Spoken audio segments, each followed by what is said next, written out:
Alrighty, let's hope this actually works. Okay, so it's supposedly working.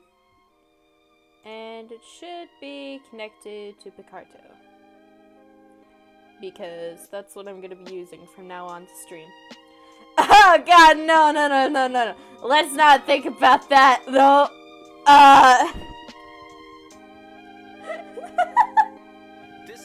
Okay, context to why I was playing Movie Star Play.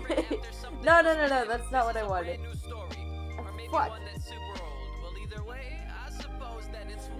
Okay, so no one was watching the stream, and I was like rambling for 3 heckin' hours about my characters without actually drawing, so I'm like, you know what? Might as well play. God damn it, it's still there. Why? Okay, so God damn it. I was very artist and crafted. He didn't really anyway. He was afraid of being laughed at. Scribbling doodles. He is an artist, but he had a vision and a mission. And he found out what he missed one day. Yeah. He'd be his miss one day. Yeah. He dreamed that they'd kiss one day. Yeah. And it fell apart in one day. Let's hope that this is working. It was broken, conflicted, torn open, and ripped. It had shattered his limbs and glistened so endless. Oh, I need to tell everybody. Well, it be his attitude, hair, height, or pimples was in something wrong. He was an evil. Maybe there was deceit. Nah, wait, she wasn't evil. It's hers. Didn't mean to, but we'll stop right there because this is just a prequel. I fucking love love-sadKID, man. Like, I really love his music. It's so descriptive.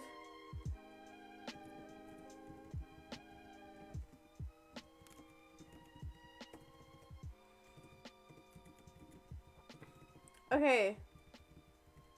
So, what happened is that, I was doing heckin'... Oh, God. God, I fucking love this song. Okay, hold on. Let me pause this so I don't start singing to it. Okay. So. Heck. Okay.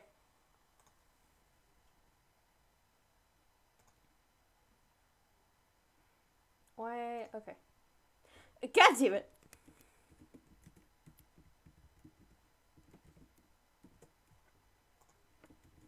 I'm playing Cinderella.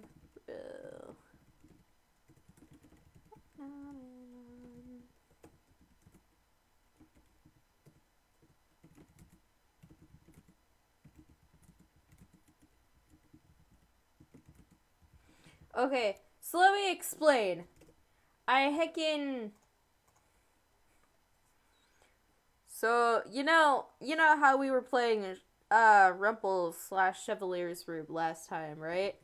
And I didn't even realize that I was actually going out of order. I actually did the same thing with Dandelion. I always seem to skip over a boy.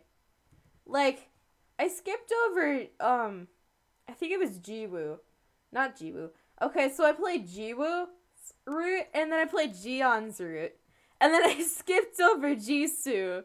So I'm like, wow, okay, I always skip over boys. It's so weird. So I need to go back and play Karma's route. I need to redo this thumbnail, kind of. I'm gonna be rewriting, or publishing my heckin' draft for, Ace of Spades, which is a really old Oran High School Host Club fanfiction that I made a while ago. I'm streaming.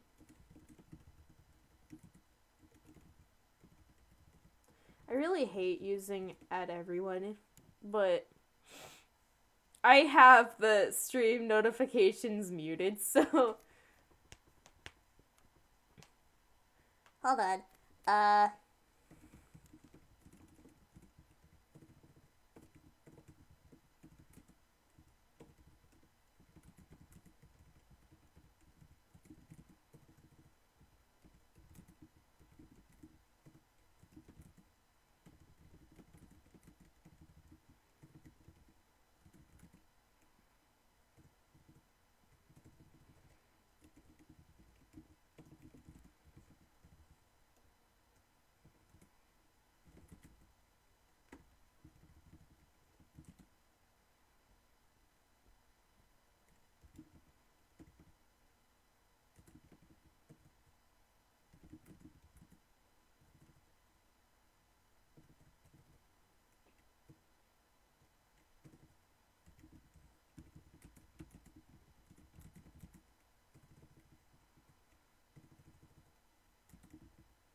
The fairest of all of the women in the land.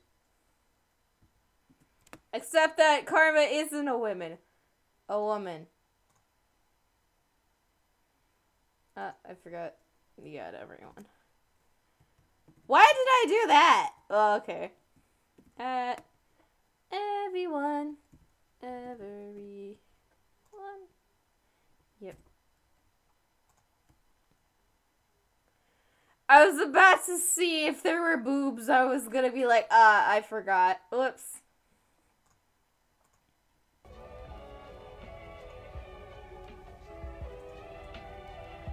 I'm gonna sing the song and then I'm gonna start.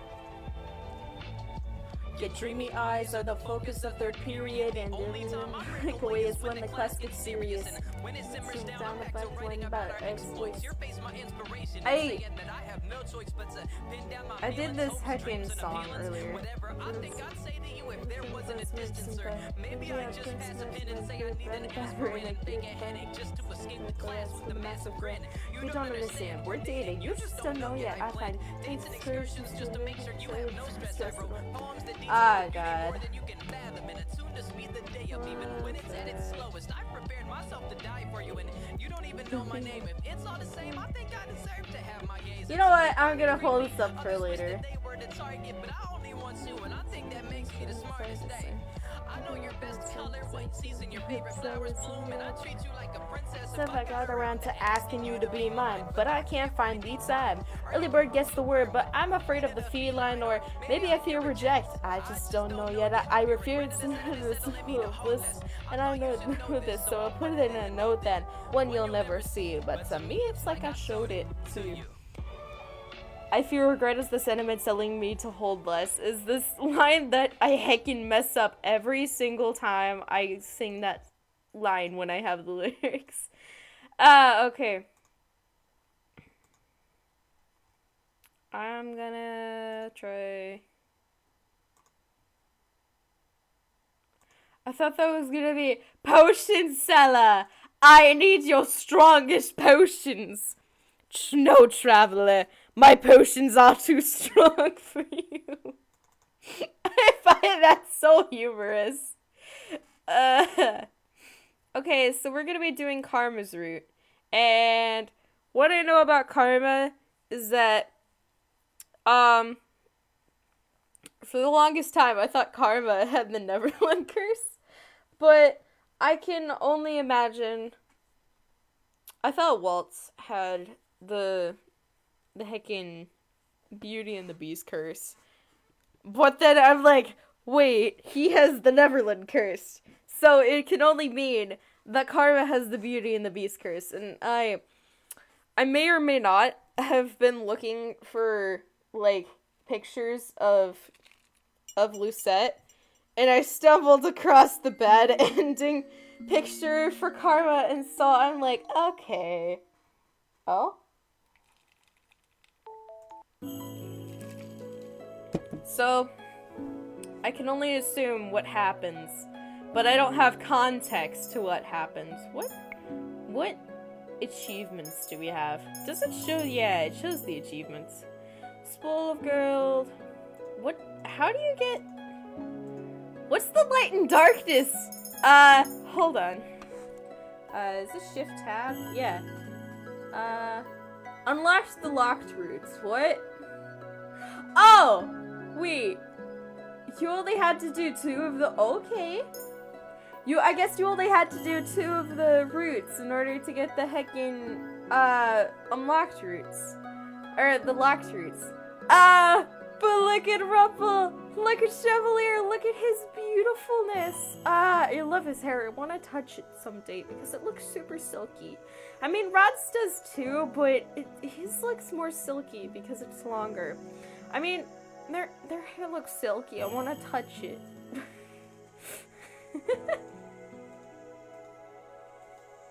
Okay, hold on. I need to pull up the heckin' chat is what I was doing right there. Okay, pop out. Okay. I have the pop out chat. I don't think it's gonna do anything because I'm pretty sure I'm the only person that's gonna be here. But you know, just in case someone talks. I'm gonna put that over there. If it blocks anybody, I'm just gonna move it over to a place that's not. Maybe right here. Ah, but then I can't choose it. Okay. Start. Would you like to refresh yourself with the basics of playing a RenP visual novel with our tutorial? You know, the pop-out chat doesn't even work because I'm already gonna be clicking on this mainly. That's my problem when I'm using art programs. I have to have it in full screen or else I can't use it. Nope. Once upon a time, in a kingdom far, far away, there were 2 crystals. One was the Crystallum Lucis, protected by the ruler of the fairies. Hold on, I'm sorry. But that does actually look like Lucis. Tenebradum. The other one was the Crystallum Tenebradum, which was ruled over by the high leaders of the witches. The Lucis was sustained by love, happiness, and joy. The Tenebradum by fear, anger, and hatred. The fairies and witches lived in harmony with the humans of the kingdom. They regulated the powers of the crystals in order to maintain balance between darkness and light. For there can be no joy without sadness, no courage without fear. The kingdom was at peace for a time. Then one day, a traveling bard decided to write stories, tales of the magic and wonders of the kingdom. That's supposed to say fairy tales. Fairytales. Yeah. He named these stories fairy tales. In fairy tales, the light always emerged victorious, and true love was a usual reward. The fairy tales spread further than could have been predicted. The humans of the kingdom began to believe that fairy tales were true, and that the magic of the witches was inherently wicked and cruel. The witches became hated and fear. Eventually, they were hunted like animals. The witch hunt. The high leader of the witches, in all of her anger, created the fairy tale curse. You think we are wicked? So be it. Just as you have taken our happily ever afters, we shall take yours. The witches used the fairy tale curse to attack humans indiscriminately, ultimately throwing the kingdom into chaos and darkness. The ruler of the fairies, the Lucis Bearer, sought to regain peace, but the witches were blinded by their hatred for humans who were responsible for their witch genocide. A terrible war, the Great War, began. Eventually, the Tenebradum Bearer, the high leader of the witches, was finally defeated. The Tenebradum was lost. Peace was restored, and the light once again triumphed. But darkness can never fully disappear. It waits in the shadows, patient for when its time will eventually return. Contract. We're still gonna be Lucette. Prologue. Ice Princess.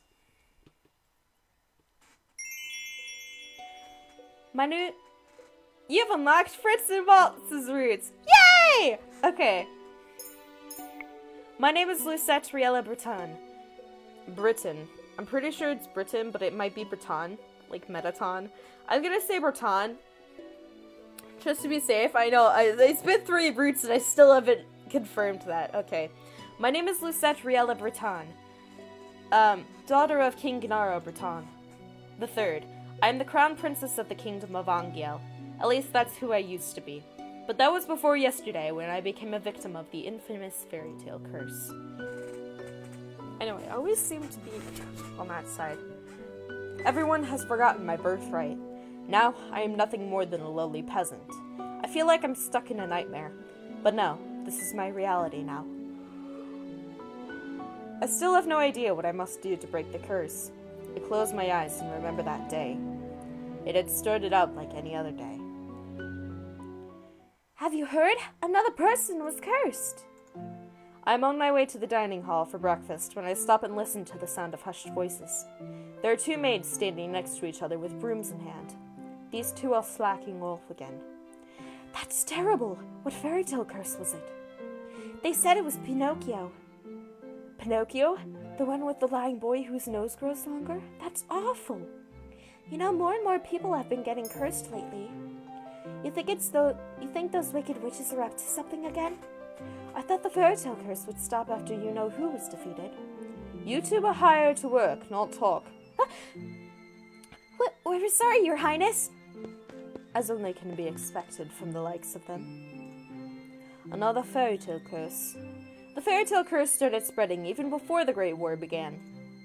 I do not have much interest in its effects, even now. After all, most humans probably deserve to get cursed. The victims are weak.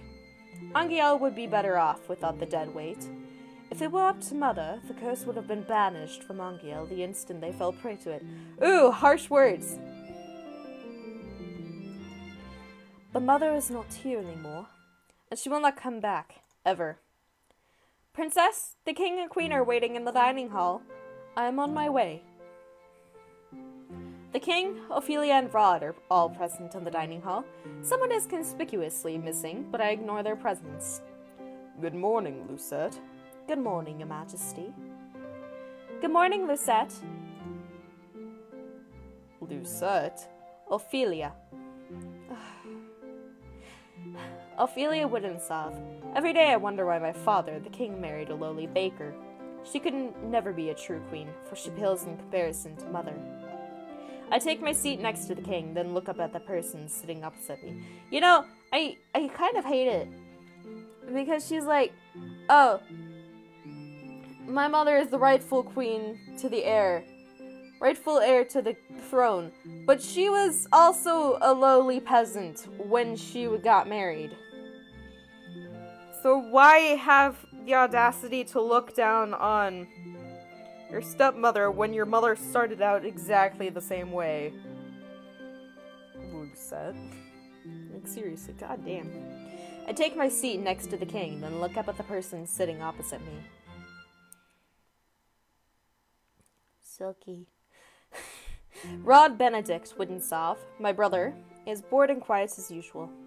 He is 2 years my junior and is the younger of Ophelia's children. He's mute and uses a plush bunny to voice his thoughts. It was apparently given to him by a fairy. He minds his own business and is easy to deal with. But his older sister... My eyes go to the empty seat beside him. She's probably the most infuriating person I have ever had the displeasure of knowing. I'm so sorry I'm late. I was reading and forgot the time. And here she is. Good morning, dear father, mother. Good morning, Rod. And good morning to you too, Lucette. It's a beautiful morning, isn't it? Emilia, Orewa love-sadKID desu. Emmeline Woodensov, Rod's elder sister and my stepsister. She acts as if we were blood, as if she too were born a princess, as if she could be the crown princess, perhaps steal my place. I will never let that happen. Now that everyone is here, let us begin. Butlers glide inside with silver trays to carefully serve us breakfast. I'm trying to keep my voice as low as possible, so it's easier to heckin' voice act the guys. Because that's super hard, and that's always the problem I have whenever I'm playing dating sims. I'm sorry, my nose is runny for some reason. Which is why you keep on seeing me wipe my nose.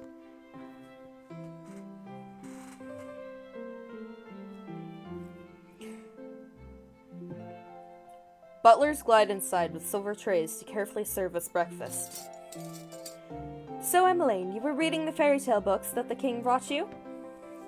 Oh, yes! There are so many, and they are all so wonderful. Thank you so much, Father. I am happy that you like them. I love them! It's so strange that the library didn't have any of them to begin with. That is because Mother hated them. She had all the books burned.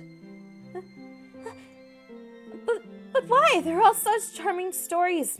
Fairy tales mislead humans into believing that they can have things they do not deserve. Fame, riches, love, happily ever afters. And you're saying that you deserve any of that? Wow. And when the wishes do not come to fruition exactly as they want them to, the humans blame the witches for granting them in the first place. What are you implying about the witches, Lucette? The atmosphere shifts, the air in the room growing heavy. I continue to eat. Perhaps witches are not responsible for the evil in this world. Perhaps humans are the cause of their own downfall. Have you any idea what you're talking about, child? Witches have caused nothing but pain and suffering to this kingdom. Even now they still spread the fairy tale curse to our innocent subjects. Well, we already learned the reason why in someone else's route. The truth is, I know very little about the time the witches had free reign over Angel. I was very young then, and Mother forbade me to leave the palace, sometimes even my room. I know nothing of the people's supposed pain and suffering. Mother kept me away from everyone, and so I cannot bring myself to care. How do you know that cursed are innocent? Our people have been toiling day and night to rebuild Angel after the Great War. Our people are the kingdom's foundation, and I am endlessly grateful for their determination and resolve. Every day I wonder what your mother taught you about. Leave Mother out of this. Dear, please. Dear, please. Lisette, darling, your father didn't mean to. I am not one of your children, Ophelia. I do not need your sympathy. Lisette, you will show your mother respect. She is not my mother. I set down my fork and knife and stand up. I am done. Excuse me. My father and I have never got on, but our baker... I was reading this. And then it was on there, so I'm like, baker. But our relationship has significantly worsened since he married the baker. Dang, I don't want to go to school on Wednesday because, one, that's my presentation day, and two, it's my birthday. But I also want to go because we're making apple crisps. And apple crisps are like my favorite thing. My father, the king. It has been 17 years and I have never felt any love from him.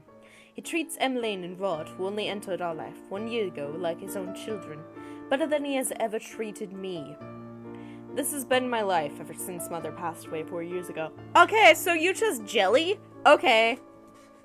Mother was the only one that was ever there for me when no one else was. If it wasn't for the accident during the Great War, she would still be here. Oh, accident. Why the sour face so early in the morning, princess? I still have no voice for Fritz. Like, I seriously don't. I feel so bad. Let me guess. It's the queen, the king, or Princess Emmeline. Or is it all of them? I ignore his question.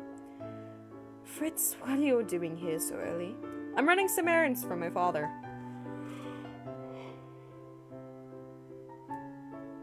God, why am I yawning? Fritz Gerald Aidan Leverton, son of the highest knight of the Order of Caldera. His father, Sir Alcaster, has served the royal family for many years. Sir Alcaster is one of the king's most trusted advisors. 3 years ago, Fritz was assigned the honor of becoming my personal eye. You know, I might be coming up with my cold.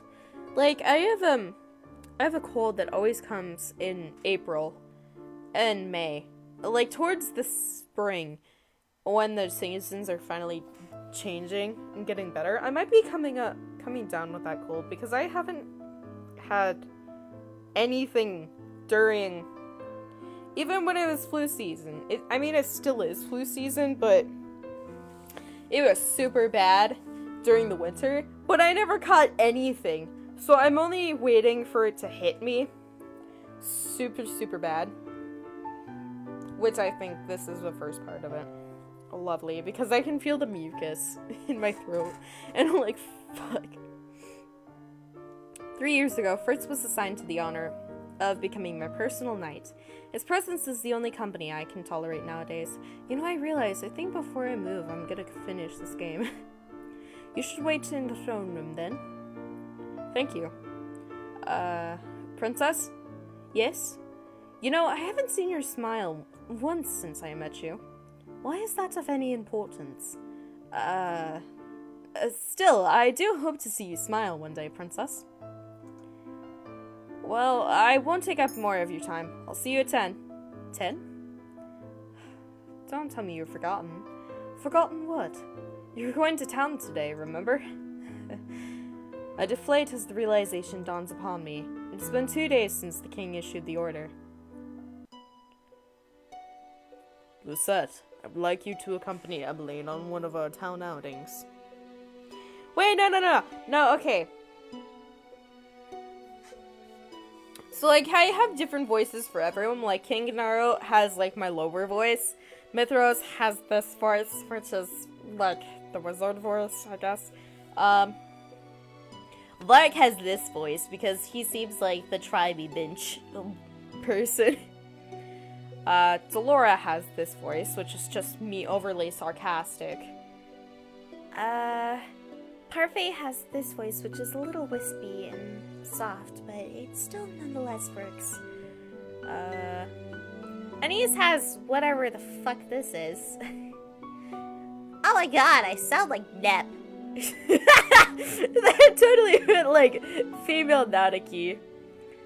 I guess she kind of has a voice like this, I'm not sure. I had no idea what Bria's voice was, but we don't care about Bria anymore because we already did Chevalier's route. Who else? Queen Ophelia and Viorica kind of have the same voice, which is kind of like this. I don't know. Every extra kind of has a voice like this, so you know. This is Karma's voice, which is my Skeletiano voice, which was also the first voice that I ever actually made up on my own, which was for a skeleton husband, by the way. He was my first skeleton husband. I don't think I have any other skeleton husbands, but I do like Papyrus. I love his spaghetti. I would eat it. Rod has my Nagaki voice, which is just fuck all of you.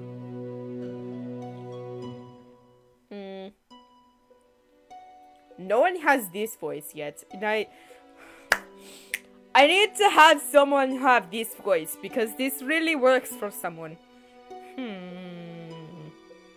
You know what? I'm making this Fritz's voice because Fritz doesn't really have a voice. Walt has this voice, which goes down to this voice when, you know, apparently he breaks his curse. Rumple is my overdramatic James voice from Pokemon. What else? I think those are all the characters. I feel like I forgot someone though. I don't. Oh, Emmeline has this voice, of course. How did I forget about Emmeline? She's just like my overly bubbly and optimistic. Well, fuck me. Okay. Lucette, I would like you to come. Oh fuck! I lost my. I lost my low voice from going into different voices. Hold on a second.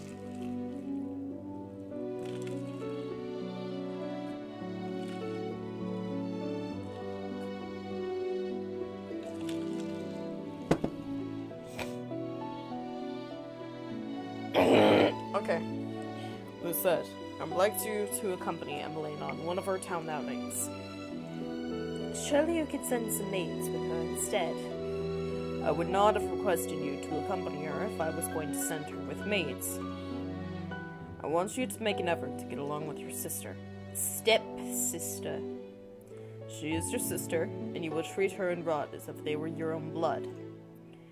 2 days from now, you are going to accompany Emmeline outside. It has been 4 years since you last left the palace. Haha, that sounds like... Okay, you're just more of a closet. Oh, wow. You're more of a loner than Shintaro. Wow. Ever since then, you have locked yourself away. You barely leave your room. Me too. Angiel was in grip of war back then, but now the kingdom is safe and back to its former glory. I want you to see how beautiful Angiel really is. Lucette, a princess must know her own kingdom. I'm not gonna be a princess for long. Go to Emmeline and she will show you the town that you only ever see through your windows. Is that in order? If it needs to be. Are we clear? it. Understood. The last time I left the palace was 4 years ago, when the king took me with him to check on the people after the Great War had ended. I shake my head, removing myself from the memory. I am safe here. Princess? Fuck. Princess, are you alright? It won't be that bad. The townsfolk are all good people. How can you be so sure? Times have changed. People change. That's precisely the problem. Mother never changed. Oh, I gave Garland this voice and Jurian this voice. I always get them mixed up because Jurian sounds like a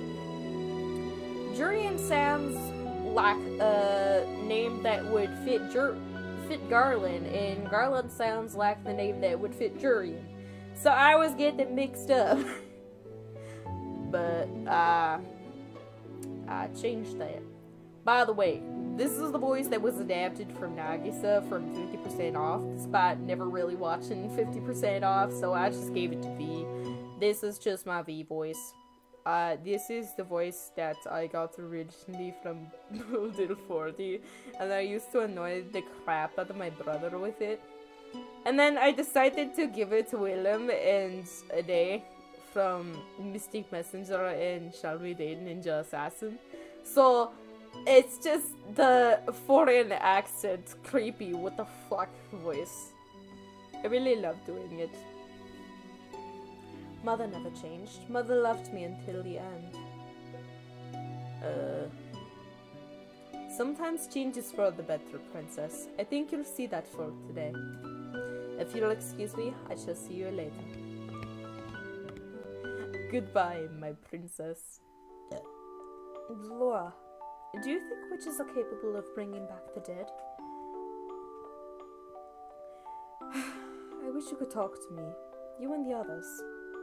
My dolls are my only friends. They're the only ones I can trust. Wow, creepy. Unlike humans, they will never betray me. Sounds like a cat. Actually, never mind. Cats can betray you. They will never hurt me. They will always be there for me. Okay, definitely not like a cat. The moment I saw Delora, I knew she was special. She was different, so elegant and realistic. It was almost as if she was breathing. She was a gift from the king on my 17th birthday. Oh yeah.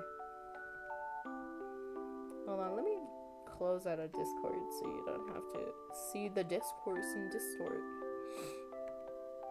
I only started receiving dolls from him when Mother passed away. Mother does not believe in birthday celebrations, but every year, at midnight, a letter would appear under my door. It would contain instructions leading me through the palace on an adventure to a room filled with gifts, cakes, and sweets. A child's dream. Speaking of which, my birthday is on the 11th, and today's the 9th, and I'm very happy and excited about it. It's gonna be the 10th, probably after the stream, because I stream that long. And I am excited.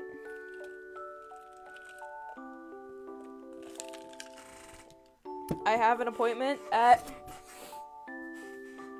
my heckin', wait a second. My psych appointment is at 11:45, but I'm gonna be bowling. Wait, no, I'm gonna be...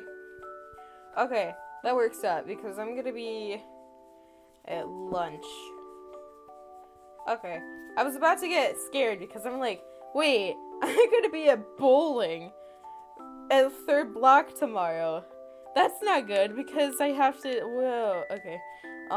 Never mind, don't worry about that. I have a therapy appointment tomorrow. I get to see my therapist right before my birthday. Nothing actually has really happened. Except that I'm really excited for my birthday. And I also got 42 $1 bills from my dad and 800 pennies like I asked. Except not the 42 $1 bills.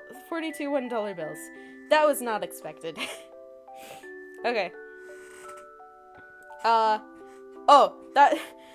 The reason why I brought up my birthday, I am hoping to get the heckin' Orin High School Host Club box set. I've wanted that for so long, because I want to read the manga, but I don't want to, read it unofficially. I need to have the manga in my hands because it's my favorite series of all time. Jitsu wa Watashi wa is a close second, but that's my favorite series of all time.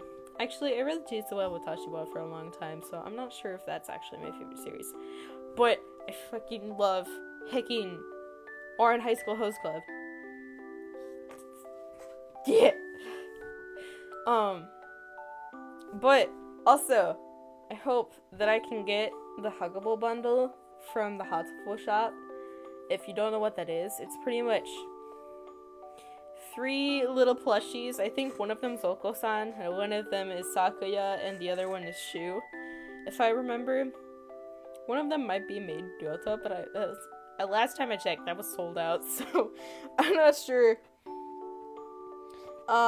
It comes with these cute, like, it comes with this lanyard. As in, like, those things that you put around your neck. I know some people are like, what the hell is a lanyard? It comes with, I forgot what it's called. I don't want to mess it up. I don't want to mess up the name. Takaka? Takana? Tokaka? Tokana? Hatoful shop. I'm pretty sure it has Taka in it.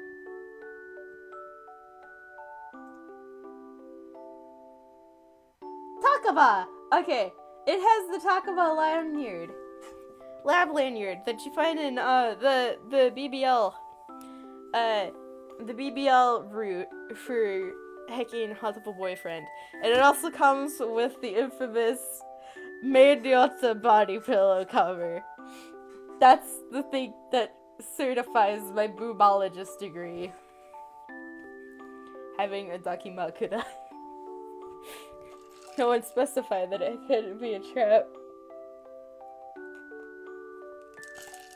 Okay, let's go back. I'm like super happy right now. Okay, a child's dream. I'd been fascinated by the dolls, which had always held a little greeting card. A card with the words I love you on it, signed by M. The card would tell me to keep those celebrations a special secret, but I didn't need to be told that. Mother always found a way to show me she still cared, in her own way. The secret celebrations had stopped as soon as she disappeared. Yes? Excuse me, Your Highness. The king has requested your presence. This better not be another lecture. Tell him I am on my way. I will see you later, Delora. Oh. Good morning, Your Highness. Sir Mithros. Oh, I also gave Sir Castor like a really monotone voice, and it's great. I totally forgot about it. Sir Mithros, the royal advisor. Father trusts him a great deal, just like he does Sir Castor. Every day, you look more and more like your mother. I sometimes find Sir Mithros talking to Mother's portrait when he thinks no one is looking.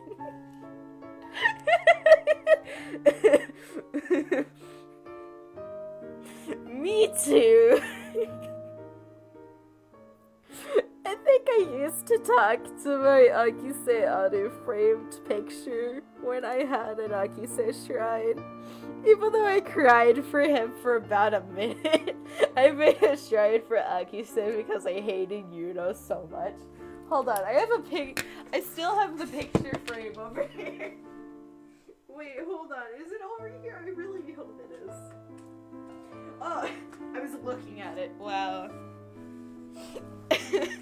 So my room was rearranged a little while ago. So my bed was right where my desk is. My computer was over there. I have 2 bookcases over there. They used to be over there where my dresser is, and I didn't have that dresser. And I think it was on this wall too. But I had a nightstand right where my purple chair is, and I had a shrine for Akise Anu, and I had a candle, and then I burnt like almost for like a while when I remembered. I felt like praying to the anime gods. I'm not sure. I think the only reason why I actually liked Akisearu is because he was gay for Yukiteru, which made me like, yes. Yeah. But I like Akise. I like how he looks. Also because he was an albino, so I'm like, yeah. By the way, I have like a weird affinity for like white-haired characters. I don't know why. Okay, so the thing that upsets me is that there was, you know Zen, right? You know Zen from Mystic Messenger, right? I'm like, I think I should go for Jumin first. And then I realized that I couldn't go for Jumin. And I'm like, wait a second, there's an albino character in this game. I have to go for him. I love Zen, and he's my favorite character. Second to Ray, because fucking Seidan. I love him so much. Okay.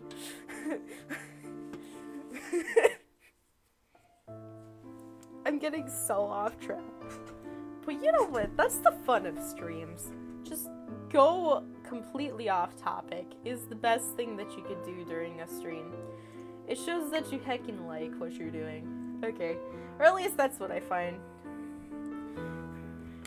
I sometimes find Sir Mithras talking to Mother's portrait when he thinks no one is looking. He must have admired her a lot, but I cannot bring myself to think highly of him. There's something about him that puts me on edge. I don't know, maybe he's like shit-eating smirk.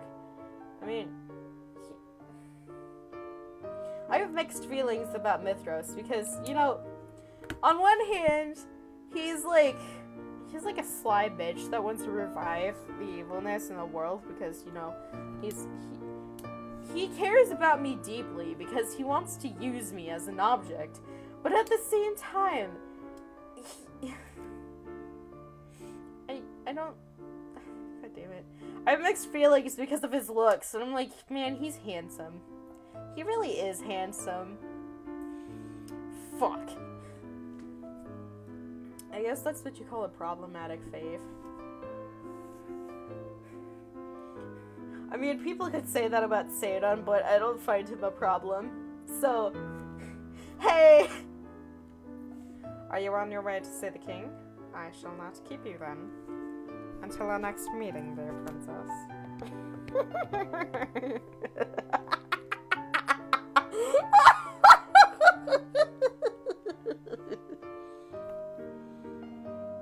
I'm keeping that in. Your Majesty.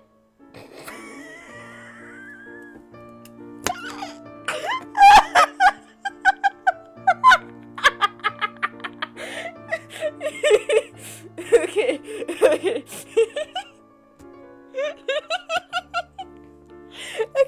Okay, there's this weird thing that happens whenever I'm hacking voice acting with that voice. I accidentally forget to switch out on that voice most of the time. So a character who's like completely out of character says that. Completely out of character says that. Like, I could even use that with Honey. Like, I could be using Kyoya's voice, being like, oh, hello. And then it goes to Honey, and I'm like, oh, hello.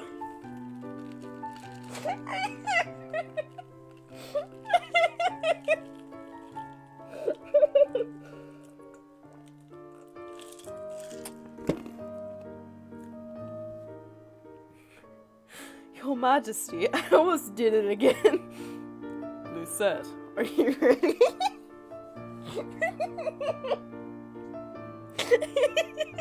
I can't take this seriously. Hold on. Lucette.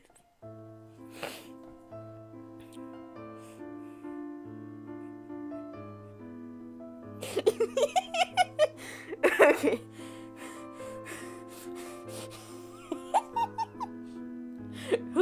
Lucette, are you ready?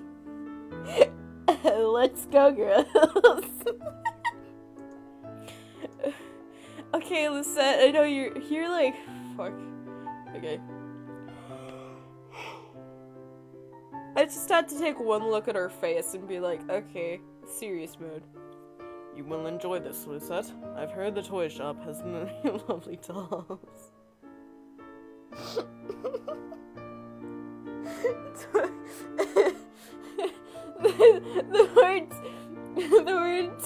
the words toy shop. The phrase toy shop just gets my mind straight to the gutter. I've heard the toy shop. I can't take the word toy seriously anymore. Why are they called sex toys, man? I've heard the toy shop has lovely dolls. This will be good for you. Okay. You will get to know your sister better and you will be able to interact with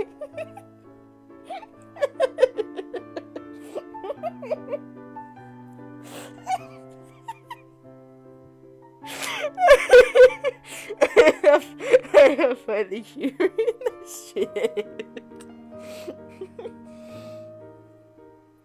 The humor, it's just like doing something really out of context and then just continuing on normally. Why am I so laughy right now? Like, this is unacceptable. You will get to know your sister better, and you will be able to interact with and learn about the people of Angiel, about our subjects. I will not learn anything I do not already know. Already!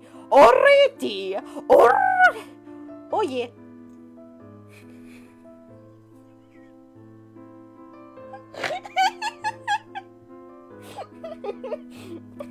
He just looks dissatisfied.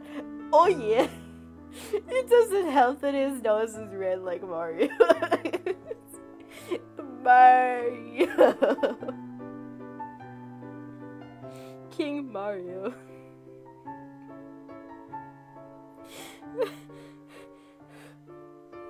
Why do you always believe that the people around you are incapable of good? Because I have seen how quickly people will betray and manipulate each other to get what they want. Mother warned me about human nature. You do not see clearly, Lucette. That would have been funny if she was wearing glasses. If you would only open your eyes, you would be able to see how good people really are. I was about to say there are no characters that don't wear glasses. I was about to say there are no characters that wear glasses, then I remember Rumple's a character. Hold on, I'm trying to remember something. There's a certain character that I always forget wears glasses. Because I see so much fan art of them without their glasses, and I'm like, wait, they wear glasses? I think it was Lucky. Or PK. I'm like, wait, PK wears glasses, and I see their profile picture, and I'm like, oh yeah. If you would only open your eyes, you would be able to see how good people really are. I believe I am already quite capable of seeing the true nature of people. After all, I have seen that there's no good in you. Oh yeah, it's why Listen, where were you when I needed you 4 years ago? Where have you been ever since? Back then I'd been overflowing with Greek culture. I just lost Mother my entire world. I'd hoped that maybe then he would have shown me love and compassion. Wow. I'm taking this whole scene and making it dumb and insensitive. If you want to see an actual good scene of this, go back to my old playthroughs. That'll work. Even just a hug to let me know someone was there. It had been a childish hope. I had been left alone. I did not see him for months. I had barely even heard his voice. You cannot rely on anyone but yourself. You cannot trust anyone but yourself. This is what you have taught me, Your Majesty. I know that I've hurt you. I know that there's nothing I can do to atone for what I did. Hell yeah, there isn't. But please, go for the other children are not a part of that. They do not deserve to be hated. Are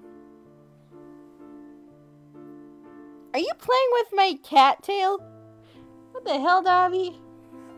My baby kitty's cute. In the end, there still matter more to him than I ever did. Ah, Emo. Lucette, enough. I already said that I will go. Okay. Everyone is waiting outside. I shudder at the thought of leaving the palace after leafing. Turtwig. Torgleborgle.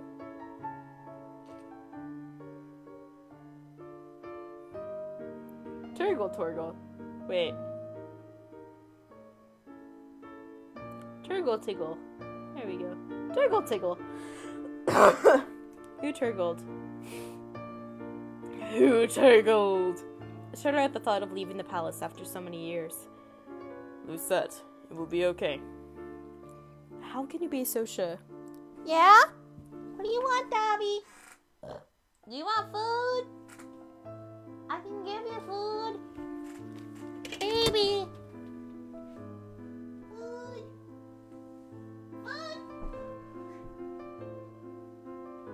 Give me Big Betty. Yeah. Let me be your mama.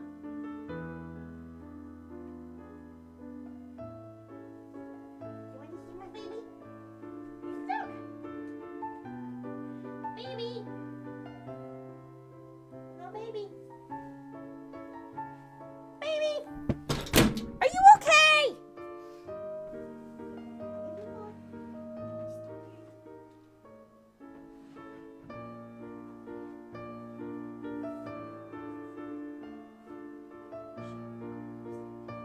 Okay, back to the show. I have a runny nose. Give me a second. Ugh. I love you, Dobby. You're so cute.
Okay, I'll see you at 9. Alrighty, I'm back. I hope it's actually working because that looks very slow. Okay, I think it's working. Yeah! Okay. Thank you for agreeing to accompany Emmeline. I was about to take off my heckin'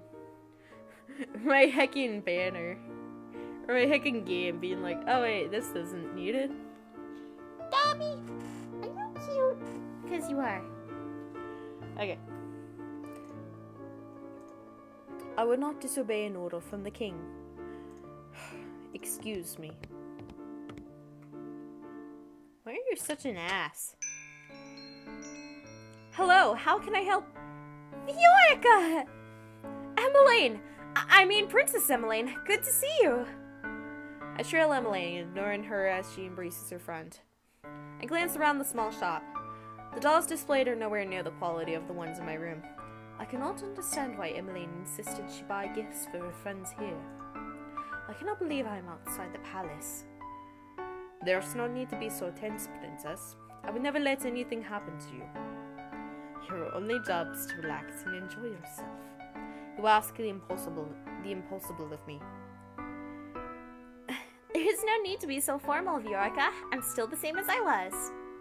Oh yes, Rod's come along as well. It's been a while, Eureka. It's good to see you again too, Rod.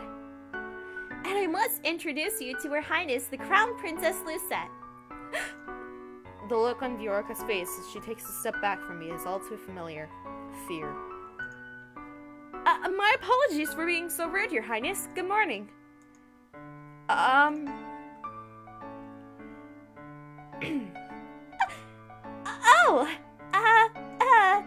this is Sir Fitzgerald, Cyril Castor's son.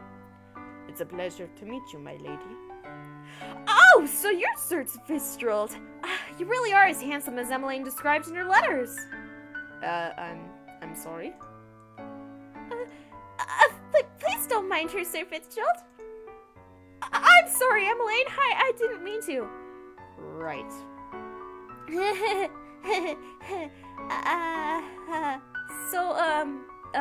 What brings you here? What brings you all the way here? Oh, I'm here to get some toys, gifts for some new friends. Gifts from here? Are you sure? Of course I am. I cross my arms. My arms. I would prefer if we finish this errand as quickly as possible. I don't know what I get right now. Actually, preferably garlic bread. Like, I think we have baguettes downstairs, so I can make garlic bread. It's actually quite entertaining why I want garlic bread. This voice right here reminds me of Seiron. And during Seiron's fruit, the thing that I made a lot was actually garlic bread because of a CG in which it showed him my breakfast that he supposedly made for me, and I was actually really happy. I'm like, oh, why would you do this? You're so cute. Yes, of course. I'm sorry, Your Highness. Princess, I can barely breathe in here. I just want to go back to the palace. Ah, here she is. Good morning. Up until this point, I'd always considered Mother to be the fairest beauty in the land. The lady that walks in proves me wrong. Her beauty is mesmerizing and clearly without peer. Everyone in the shop is openly staring. Man, I love that rose tool. Oh, you're early today, ma'am. I have some important errands to run later today. Are the items here now? Oh, of course. Let me go and fetch them for you. I'll be just one moment, Emmeline. Why is she smiling at me? Here you are, ma'am. Thank you. That lady was beautiful, right? Any girl standing next to her becomes hopelessly ugly by comparison. Who is she? She's new around town. Some say she's a fairy. A fairy? A fairy?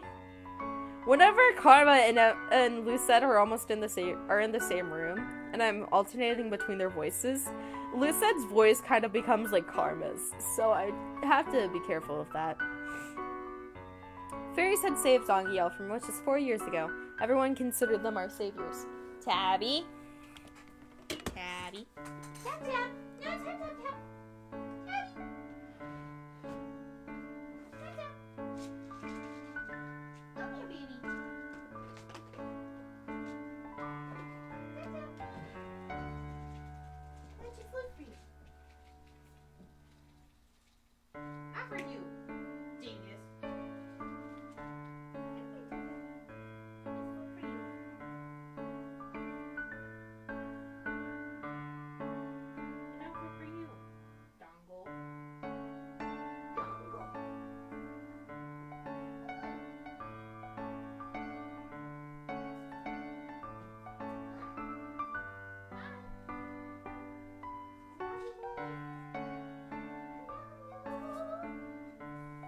Sorry, I had to scare off the fat man who loves eating everybody else's food.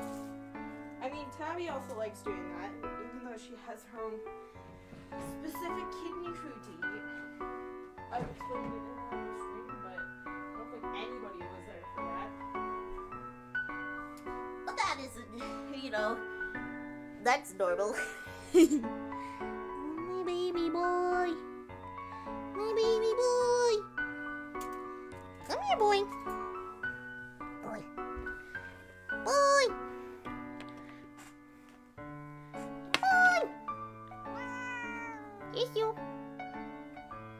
He doesn't like me.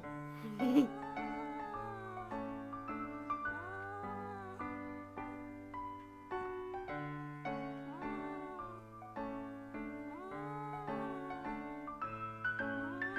love you.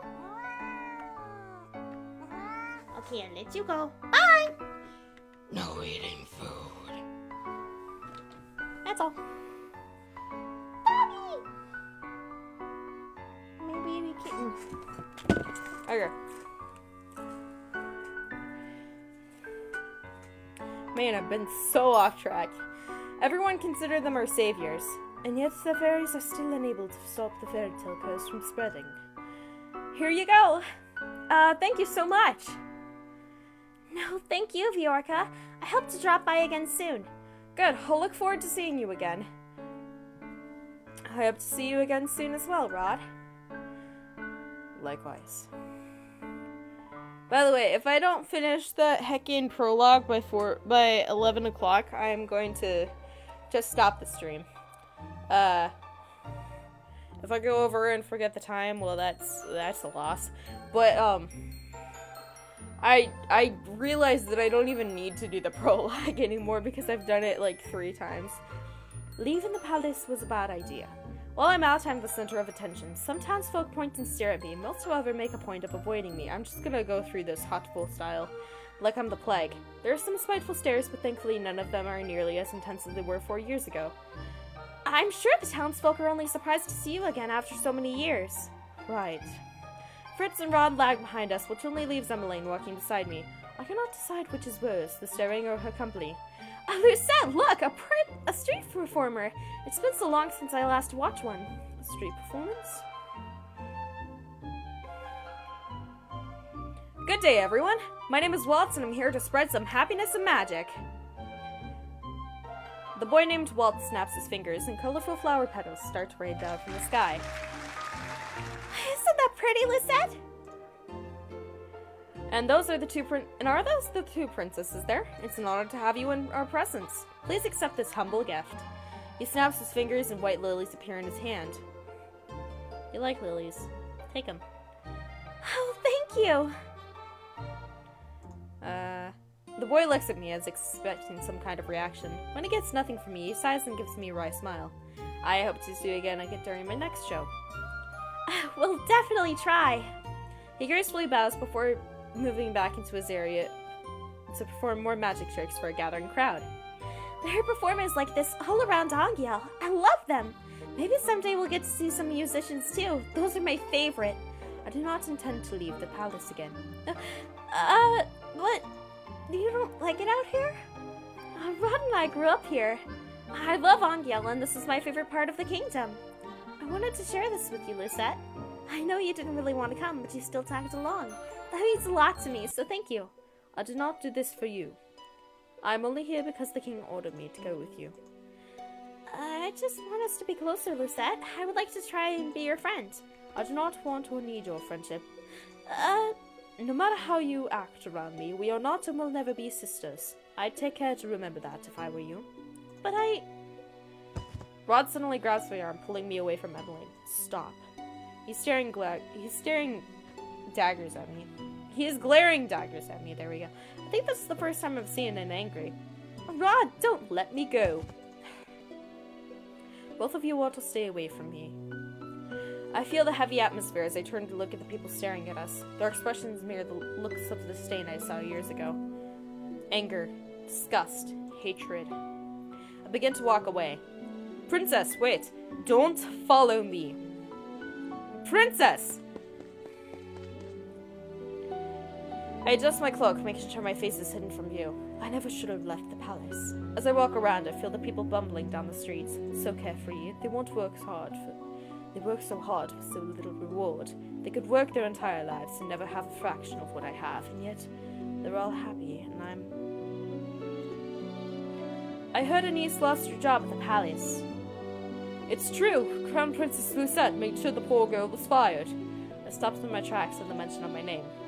Not again. Anise? Was that the name of the one that tore Dolores' dress? If so, my decision to fire her was justified. A palace maid cannot be clumsy. How should I tolerate poor performance? Okay, first of all, How would a palace maid with cleaning duty tear a doll's dress? Like, how is that possible? You have to come to a reasonable conclusion. Like, does she have scissors with her? I don't think so. Does she have, like, something that could tear her dress? I'm pretty sure she doesn't. She probably has something like a duster, and a mop, and a pan, and a dusting pan, and a broom. Not fucking scissors, or anything that could tear a doll's dress, man. A palace maid cannot be clumsy. Why should I tolerate poor performance? What did I do that was so wrong? I know that girl, hardworking and big-hearted, very good with medicine. Shame she lost her job so quickly. I know, you know how hard the crown princess is to please. My friend at the palace says she doesn't even smile. She only goes around with that cold look on her face. That's probably why they call her the Ice Princess. Ice Princess? So, all those times I heard the servants saying that. I always expected they were talking about me. Well, you should probably draw the conclusion that you're an asshole, and that you're a princess. Mainly in the second fucking part. She's the complete opposite of her Princess Emmeline. That child's an angel. We all know she should be the crown princess. Annoyance begins to simmer inside me. I cannot stand hearing anymore, so I walk away. Ever since Emmeline entered my life, I'm always being compared to her. Now I've become second best. I'm Lucette Brielle Breton, daughter of King Gunnar Breton III, and the crown princess of the kingdom of Angiel. I am of royal blood. She's nothing. There you are. Princess, you must come back with me. It's getting too late for you to remain outside. Princess? Are you alright? Are you hurt? I brush them off and turn away. No need to fuss. I just returned to the palace. Okay.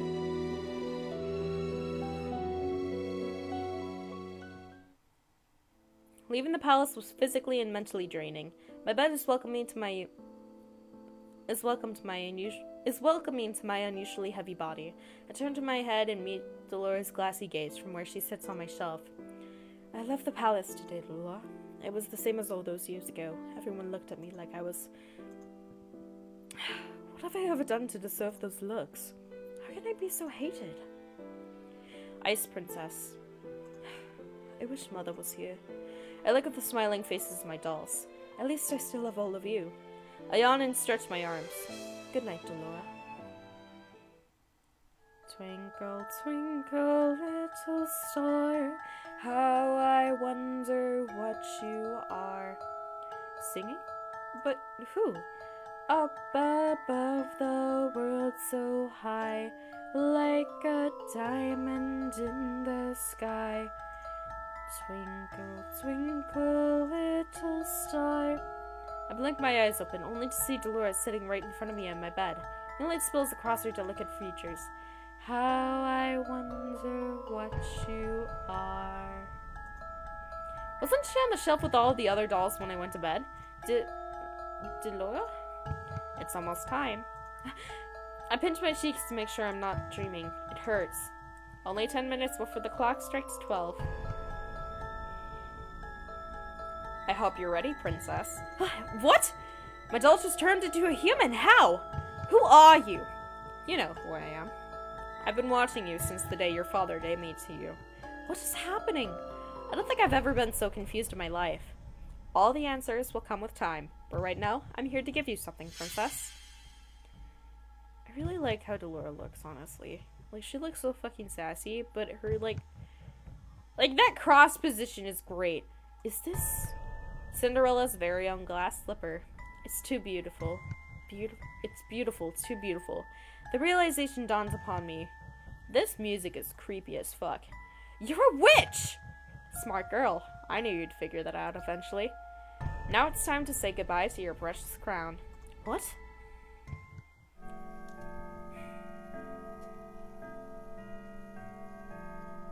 Sweet dreams, Cinderella. Cinderella Phenomenon. Hey! Wake up, girl! Huh? Where? Ow! My head! You have some nerve sleeping in front of my shop. Leave before a customer sees you. I was in my room. How am I here? Did you not hear what I said, you filthy child? Filthy? You would speak to your crown princess in such a matter? If you're the crown princess, then I'm the queen. You must have been knocked on the head quite hard to have such grand delusions. I'm not delusional. I'm Lucette Breton, daughter of King Gunnar Breton III, and then the crown princess of Anguille. Right, the king never had a daughter with that witch. Is she referring to mother? A witch? Don't pretend to be stupid, girl.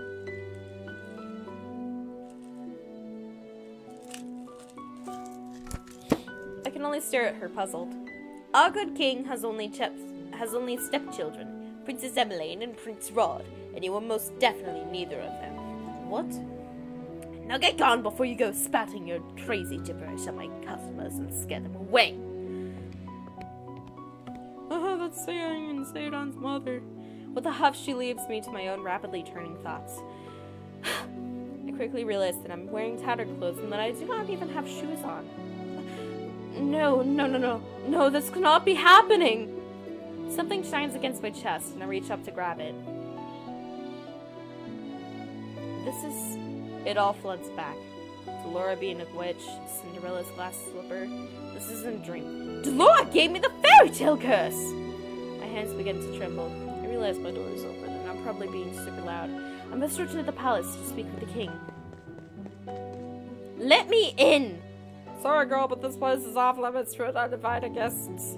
You do not understand. I am Crown Princess Lucette Breton. I must speak with my father. As low as I am to call him that, I have to. No one will believe me if I'm addressing him by title. You must leave now, nice and quiet, before we have to force you. If you would only...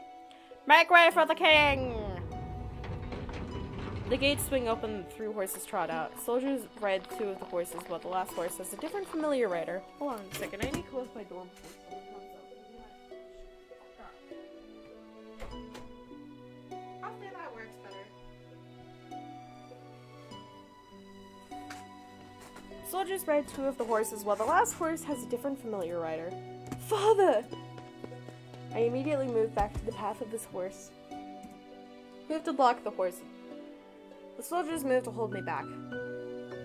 Your Majesty, what is this? Your Majesty, this girl is claiming to be your daughter. Daughter? Both of my stepchildren are in the palace right now. What, even father's a part of this? Father, you must help me. A witch has cursed me. For once in your life, just once, help me. You must believe me. Tell me, where is your family, child? Why are you all alone? He looks at me with pity in his eyes. He's looking at me more kindly as a peasant than he ever did when I was a crown princess. And his daughter. I recoil. You must be hungry. Take this. This should feed you and your family for a day or 2. The kingdom offers work opportunities to those who need them. Please let your parents know. I do not want your pity. Father, please escort this girl back to her home. Make sure she gets there safely. At once, your Majesty. I watched as my father and his 2 guards ride away on their horses, leaving me to stand in their dust. He left me alone again. Where's your home, girl? There is nowhere left for me to go. Father has forgotten me. Leave me. Now look here, our orders were to leave me alone. Suit yourself, can't say we didn't try. Don't cause any more scenes, little girl. Oh, yes, call a 17-year-old little. I watched with bleary eyes as the soldiers returned to the palace. How can this be happening? I stared at the small pouch in my hands. I do not know what hurts more, the fact that I've just been unceremoniously paraded away from my home like I'm nothing more than a piece of garbage, or the fact that my own father doesn't even recognize me. Oh, look at the girl's hideous dress. How difficult it is to be poor. I clench the pouch closer to my chest as I run into an empty alley. I huddle in the corner, trying to become as small as possible. I squeeze my eyes shut, hoping that when I open them next, everything will be back to normal. A dream? No matter what happens, you must not leave the palace. Why? The world is cruel. People will only ever hurt you. But they are always so nice to me. That is because only That is only because you are the crown princess. They will never only think of you. They will only ever think of what they can take from you. I am trying to protect you, my love. That is why you must never leave the palace. Never leave Mother. I am the only one who will ever love you so much. Do you understand? I understand. Chapter 1. The Martian.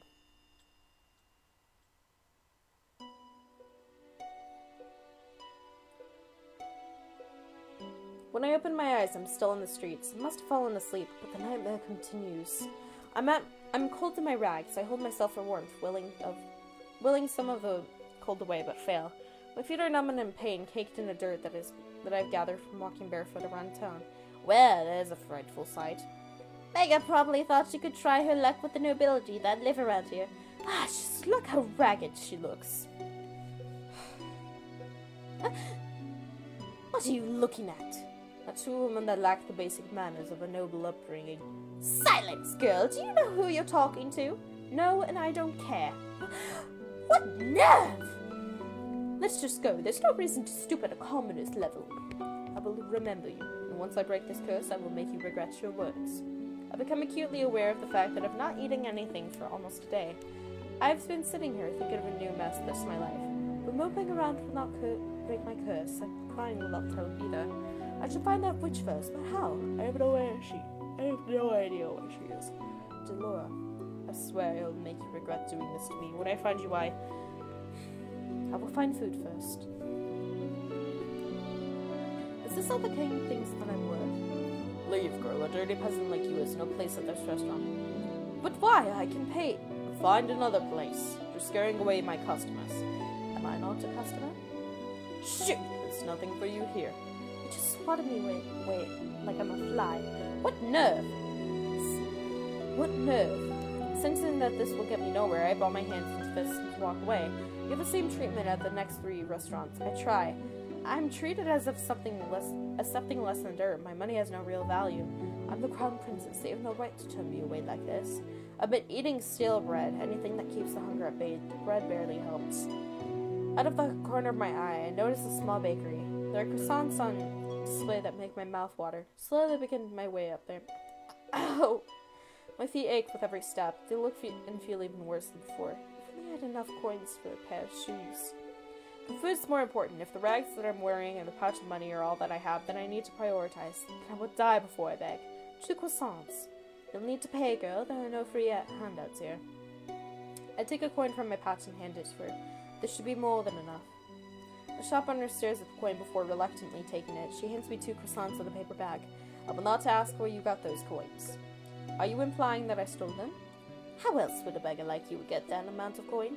Now be off with you, child. I won't have you scaring away any other customers. Without another word, I turn and start to walk away from the woman. So this is the goodness of the people of the Angel. I take a bite out of one of the croissants, cringing a little at the dryness. Hey, girl! What now? We saw you at that shop. Want to share how you got those coins there? Excuse me. Look at her brushing us like she's royalty or something. Let me go! You ain't no bigger than us. Now, be a good girl and hand over the pouch. The man on my left grabs at my pouch and attempts to yank it away from me. I will not let these brutes take anything from me. I elbow the man in the stomach, then aim at a kick at the other man's shin. I have an opening and I take it. What? I pull myself free and begin to run as fast as I can. Hey! Where do I go? I'm not familiar with the streets at all. It's highly likely I'm just going to hit a dead end. Where should I go? Go left. I cannot let the pain in my feet or my exhaustion stop me. If I stop now, they will definitely catch me. And taking my coins might not be the worst thing they do. A dead end. Nowhere to left to go now, girl. What do I do? Oh, who are you, gentlemen? This is definitely not how you would treat a lady. Oh? Who's there? A shadow looms above us. Before I can blink, a person has jumped down in front of me. His body acts as a barrier between the 2 men and me. Who are you? Oh, me? Just a passing gentleman concerned about a damsel in distress. He turns to the men, his expression calm, his eyes flashing dangerously. Now shall I treat you gentlemen a lesson? He's got a sword! What? Come back here, you coward. The two of us can take him. I think your friend has the right idea. I'm not the type to show mercy. This is way too much trouble for a little gold. Are you all right, my lady? You found her! The boy from yesterday? A little slow, aren't you, kid? Oh, a little slow, aren't you, kid? Don't call me that. These two know each other? I don't even know what's going on here. I feel ill. My head is pounding and my feet feel simultaneously like they're frozen and on fire. My stomach rumbles and the hunger coming back with vengeance. My body feels light. Princess!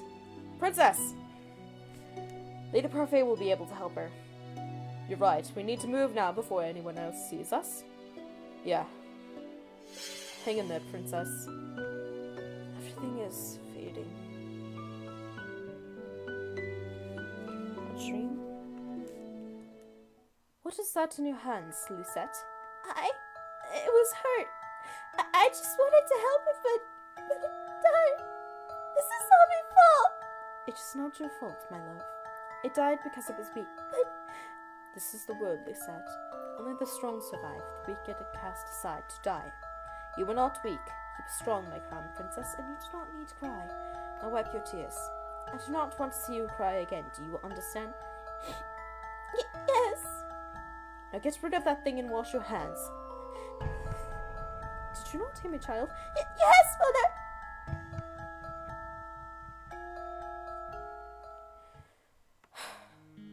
Oh, you're awake. Where am I?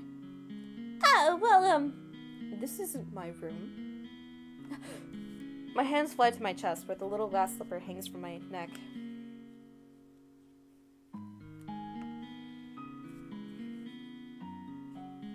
Still here. Are you okay, miss? This girl is the maid that tore Dolores' dress. The one I fired for her clumsiness. Miss? To think that I would meet you again like this. Leave me alone. Right, of course, here's some salve I made for you. It'll help with the pain. Now what? Haven't thought at all, have you, Ice Princess? You! Suddenly, there she is. Dolores stands before me with a snide smile, looking happy with herself. She's the cause of everything I've been through. All the pain, heartache, and hunger. It's her fault. I try to stand, thinking to give the witch a piece of my mind, but as soon as my feet hit the floor, pain shoots up my legs. I end up falling back to the bed. Ow! You should be more grateful to the girl you just scared away. She's been taking care of you for the past 2 days. 2 days? I've been passed out for 2 days? I'm suddenly vibrating with anger. Remove the curse. Now. Ha! You think you could just command me to remove the curse in your best princess voice? What do you want, gold? What I want is worth more than all the gold you can summon in Angiel, princess. Besides, haven't you read your fairy tales? The caster cannot take a purse back. You need to focus on breaking the curse yourself if you want your life back. Mother burned the books before I could read more than 1 or 2 of them. I do not think either involved curses, just genies and trading your voice for legs. It's good to see that you're awake, princess. Parfait, should you really be up and about? Don't fuss, I'm feeling much better. Are you a witch as well? Oh no, my name is Parfait and I'm a fairy.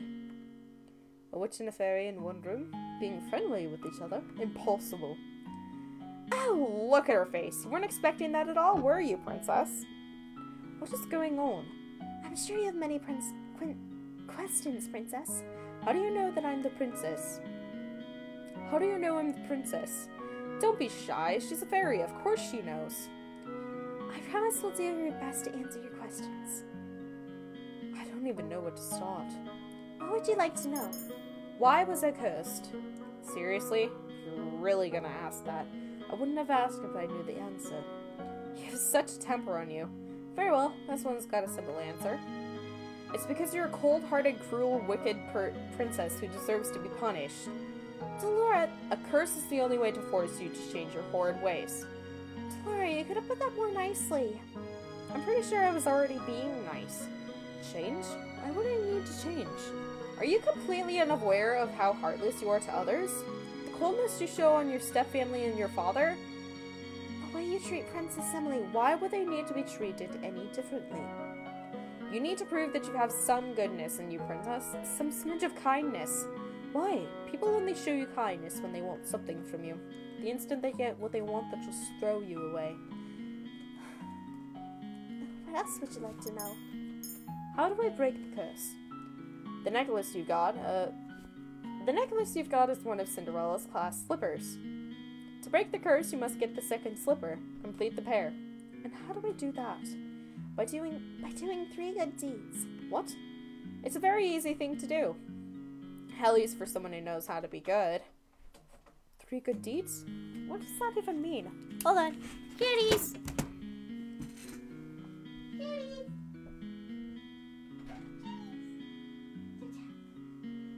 Tap tap is a kitty. Dobby is a kitty. My baby kitty. My baby kitty.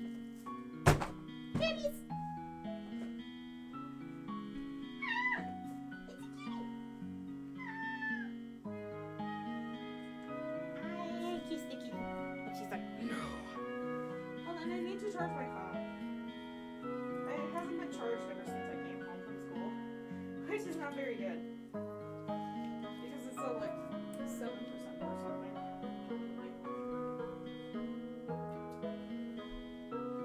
First, I need to plug in my 3DS because that also hasn't been charged in like 2 days. But again, I haven't been playing it, so. We won't order.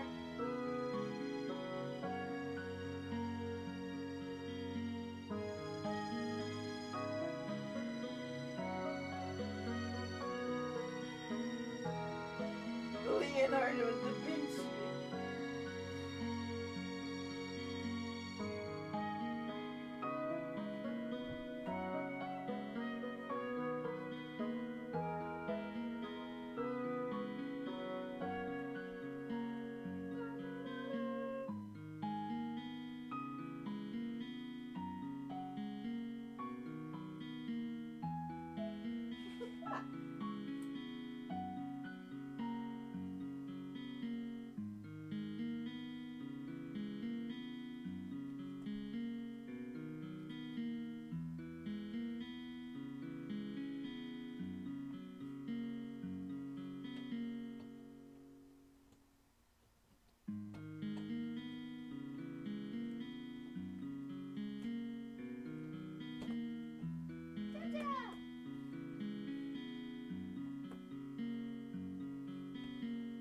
Hold on.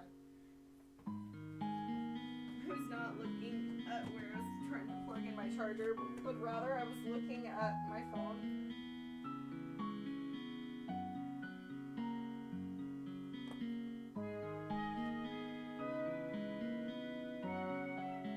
Oh, that's cute.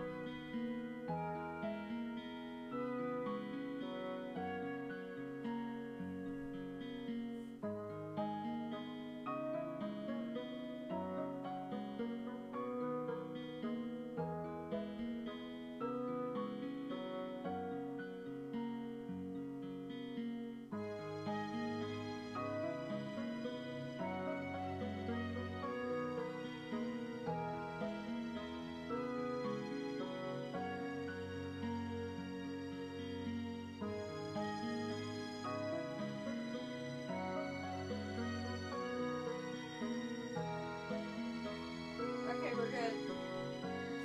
Had to read a cute Wind Waker comic. Oh, my door's still open.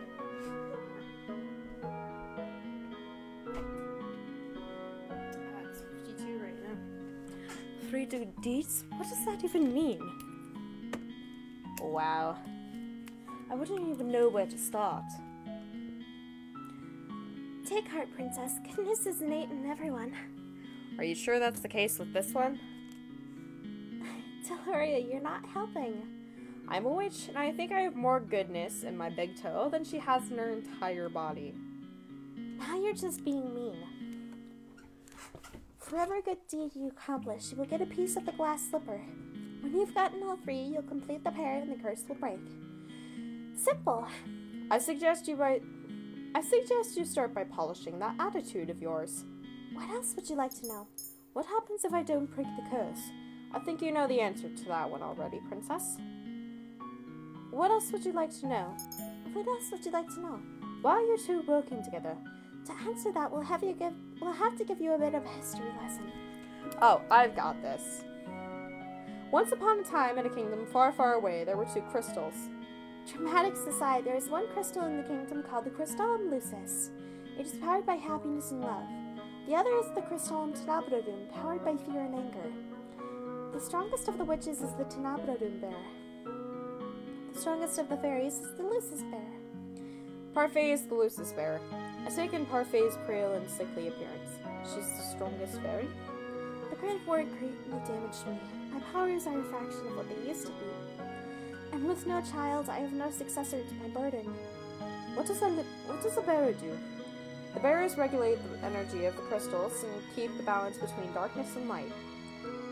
For centuries, the fairies and witches lived in harmony with the humans of the kingdom. Until a certain human decided to be a pest. Who was he? I knew him as Hans Gabriel Grimm. He wrote the fairy tales. You forgot Willem. And he started a feud between the witches and the fairies in the process. How could a single person have so much power? It was the power of his words. In Grimm's story, the witches were always evil, but humans naturally grew to fear and hate them. They began to hunt them. Didn't the witches fight back? We aren't allowed to use our powers to cause harm. But that'll change when the Tenebrodum bear decided revenge was more important than our promise. The witches took over the kingdom. They created fairy tale curse to spread even more sadness and anger to fill the human heart with negative emotions. All to fuel the power of the Tenebrodum. The delicate balance of harmony between the crystals was broken. The witches in the Tenebrodum grew far stronger than they were ever meant to be. We had no choice but to fight. And then the Great War happened. The Tenebrodum bearer was eventually defeated. The Great War was ended with the help of an unexpected alibi. Many lives were lost. The good witches suffered horribly. We still have to stay hidden in hopes of having any peace. Are you trying to make me believe that there are good witches? The Tenebrodum can poison heart and mind into darkness and cruelty. The witches put themselves at risk in working with the Tenebrodum and maintaining harmony, so inevitably are corrupted. Many good witches were corrupted during the war. Most remained that way. Many did not believe it, but witches can be just as kind as fairies. And yet it wasn't a fairy that cursed me. I've done good by cursing you, Princess. You'll thank me for it later. Delora was not corrupted by the Tenebrodum. She is as good as they come. Hopefully you'll come to see that for yourself. I doubt it. Apart from my own inherent goodness, Parfait and I are working together because we have a common goal, which is to restore the balance between darkness and light. Through good deeds can I get my life back, easier said than done. You said Cinderella, didn't you? Didn't you just go to a ball and find a prince? What does doing good have to do with that? Going to a ball, finding a prince is also old-fashioned. No fun in that. Cinderella's a girl with a pure heart.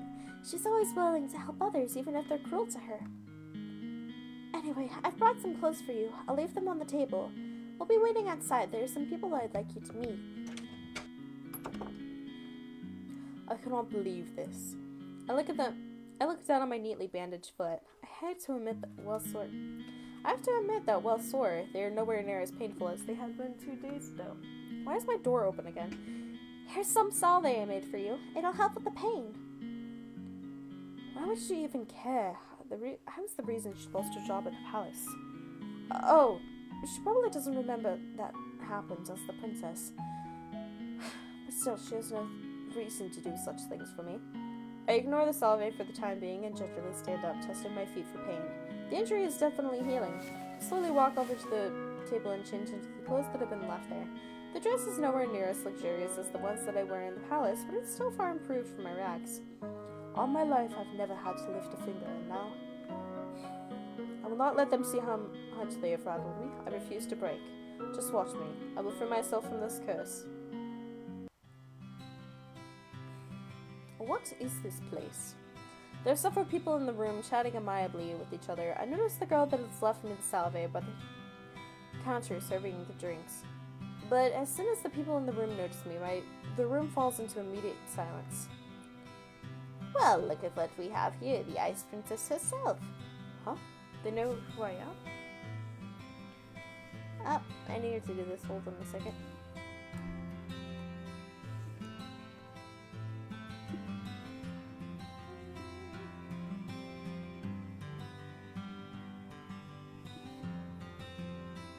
For reference later. I didn't think it was true. Curse for a cold heart. As to be expected. You remember who I am and yet you still treat me like this? Well, you aren't really a princess anymore, are you? You're one of us now, girl. Everyone, please, you shouldn't be treating a newcomer like this.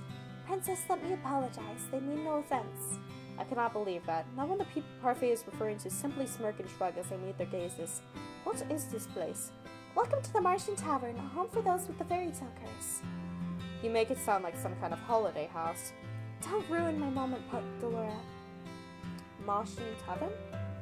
The Martian was built 3 years ago when the number of cursed in Nongiel continued to rise. The goal is to gather those affected to help each other break their curse. Of course, I'm also here to provide help as necessary. Only the cursed in those hours with their past can stay here. The evil and the wicked have never found this place. Most of the people here are cursed? How come these people remember who I am? The cursed are not affected by the conditions of someone else's curse. The condition is simple. Everyone has forgotten you're the crown princess. But because these people here are cursed, they still remember your title. It goes without saying that the fairies and witches are also not affected. Come, princess, let me introduce you to the few boarders we have on the Martian. Parfait beckons the serving girl over. This is Anise. She helps out at the Martian and does most of the cooking. I'm sure you understand why she's working here now. I believe she deserves an apology. Miss Delora, what are you talking about? Don't you worry your sweet little head over it. You don't remember what this Ice Princess did to you. Huh? I have nothing to apologize for. Clumsiness does not befit a palace maid. I only did what was necessary. Well, it's nice to meet you, Princess. I'm Miss Willow. I hope we get along. Really? This is how you're going to start doing good? I do not believe I asked for your opinion. Please, you two, no fighting. I hold my tongue as Parfait leads me to two people whose faces are incredibly familiar. They are faces I've seen in the palace before. This is Julian Valiant and Galen Gurot. How did you know? Both of you were on the Order of Caldera. That's right. They were two of Soulcaster's best knights. It was a big surprise when they both left a year ago. I only found out recently that that's because they acted against Soulcaster's orders. They were stripped of the titles and dishonorably discharged from their duties. What are you two doing here? We help the fairies. They had honest receptions and are all allowed in this tavern without curses. Jerry and Garland lend us their strength to help protect the Martian. Protect? From the witches. They do anything to make sure their curses remain unbroken. Hell.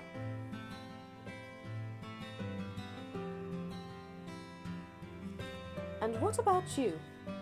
I'm an exception. Also, I'm good. You keep forgetting the good part. Remember, not all witches are evil. The curse is a test. A test? Originally, the wicked were cursed so that they could learn to change. Their curses were meant to teach them a lesson. I'm hoping your curse will teach you a lesson too, Ice Princess. I'm only really trying to help you.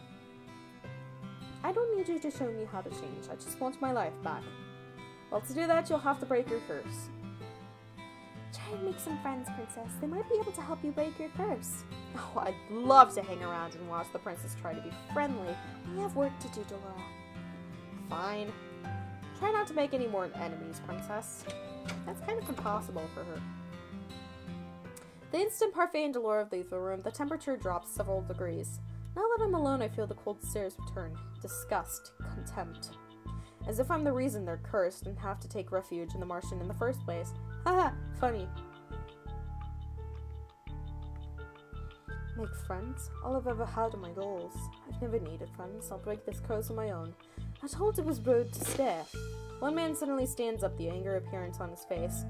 His hands clenched and unclenched into fists as he glares at me pointedly. Jurian and Garland place themselves in front of me, shielding me from the man.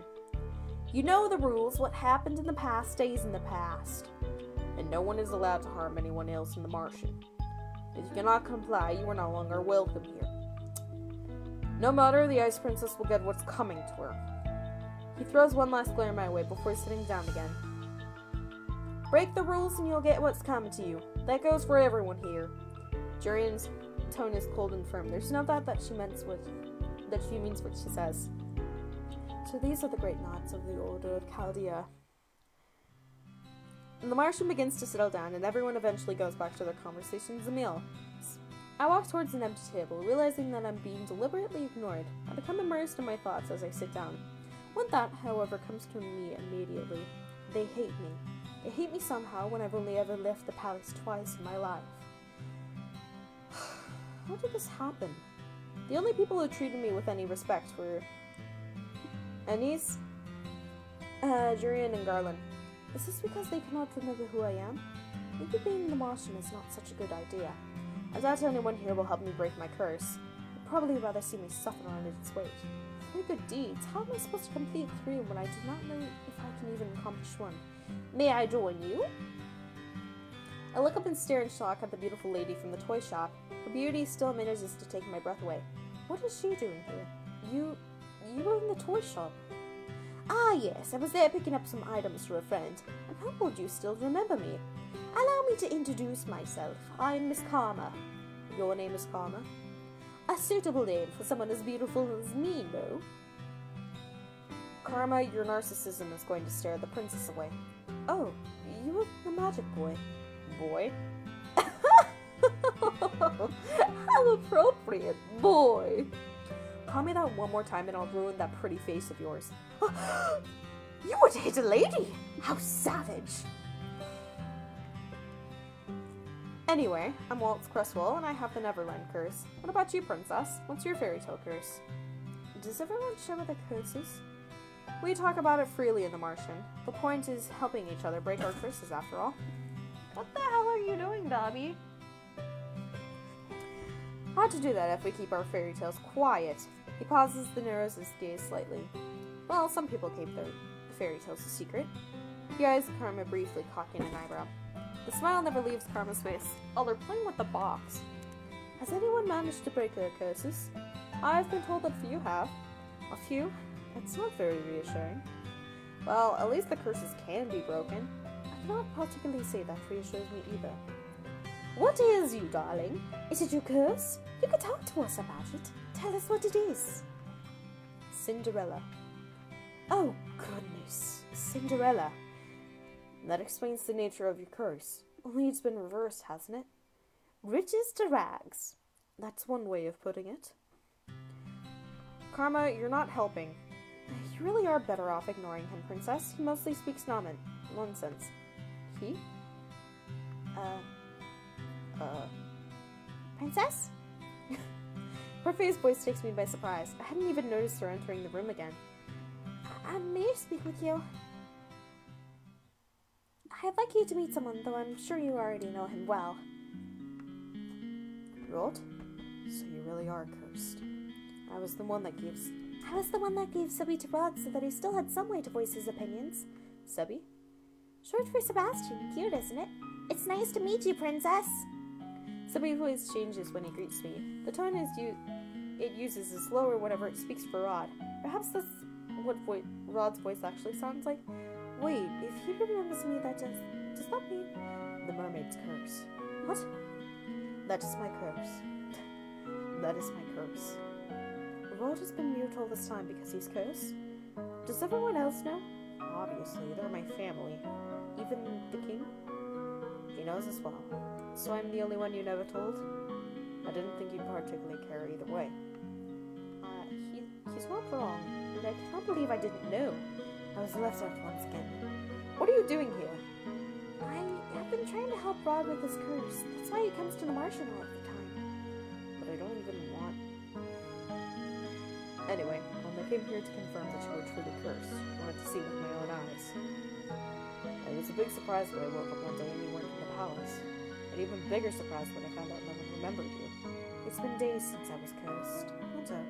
How are things in the palace? Lively. Happier. Happier? I've never seen my family happier than they are now. I'd say it's a good thing you weren't a princess anymore. I'd always thought Rob didn't really care about me regardless, but is this the truth? You hate me. I have no right to start acting the victim now. Not when you've treated my family with such disrespect. The only reason I didn't say anything before is because Emmeline didn't want me to. I'm happier too now that you're gone. I don't have to pretend to like you anymore.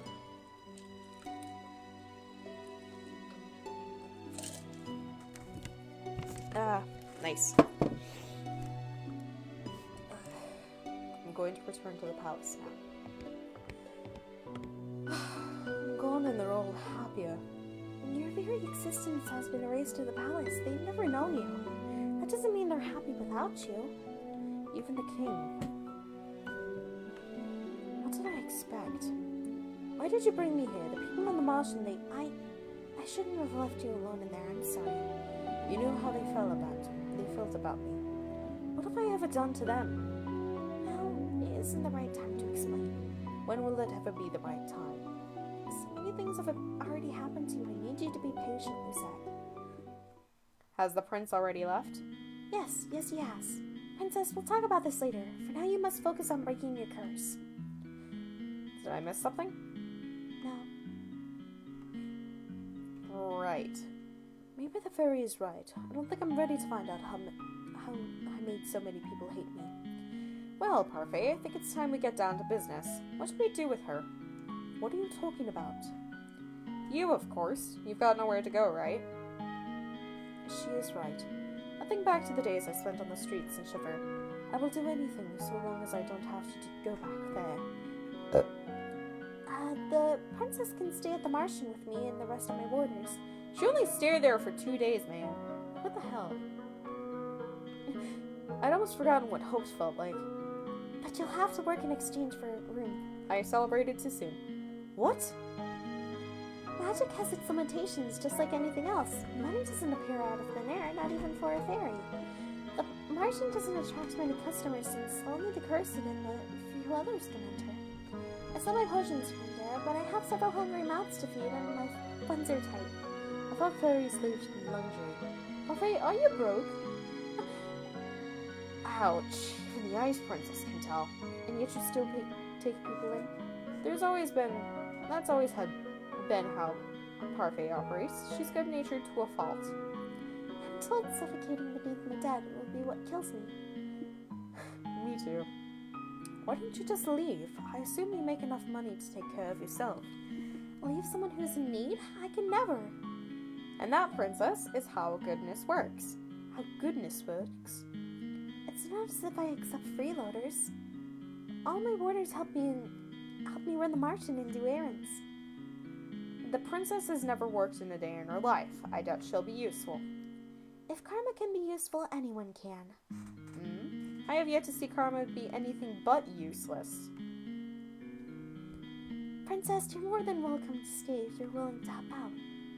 It's the least you can do in exchange for a roof over your head and 3 meals a day. Oh, and shoes. Do I even have a choice? I toss and turn in my bed, unable to fall asleep. The mattress is hard and the sheets are itchy. Nothing at all like the bed I had in the palace. What I would give for my old bed again. For any of the comforts at home. I miss my dolls.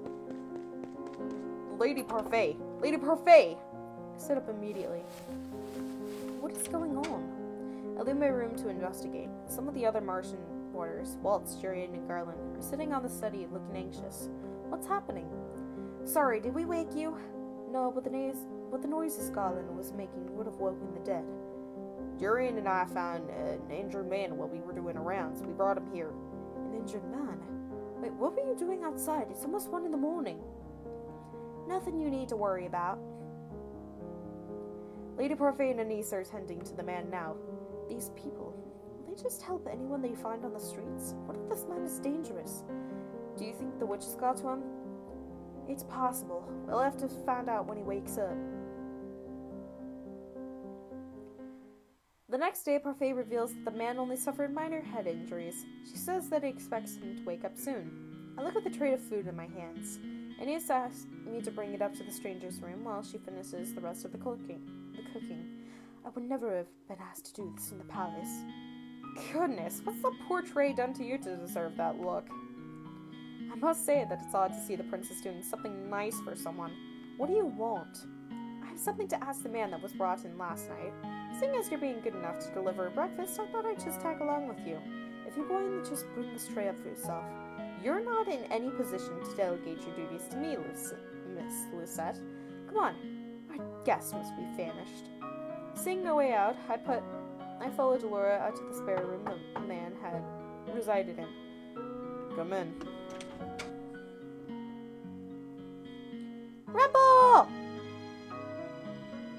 I thought the man would have been old, but to my surprise, he looks young, probably in his early 20s. Funny. He seems lost in reverie as he stares at the small notebook. Good morning. Good to see you're awake and breathing. The man looks up at her when he speaks. The instant he sees us, his eyes widen. Why is he staring at us like this? Am I dead? What? I'm in heaven, or maybe you two are angels that have fallen out of it.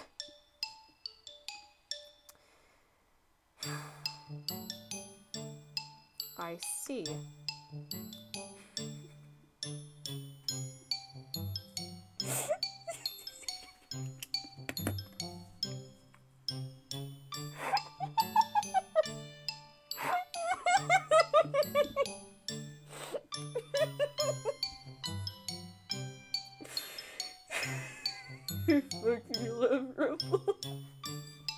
What can a humble gentleman like myself do for you lovely ladies?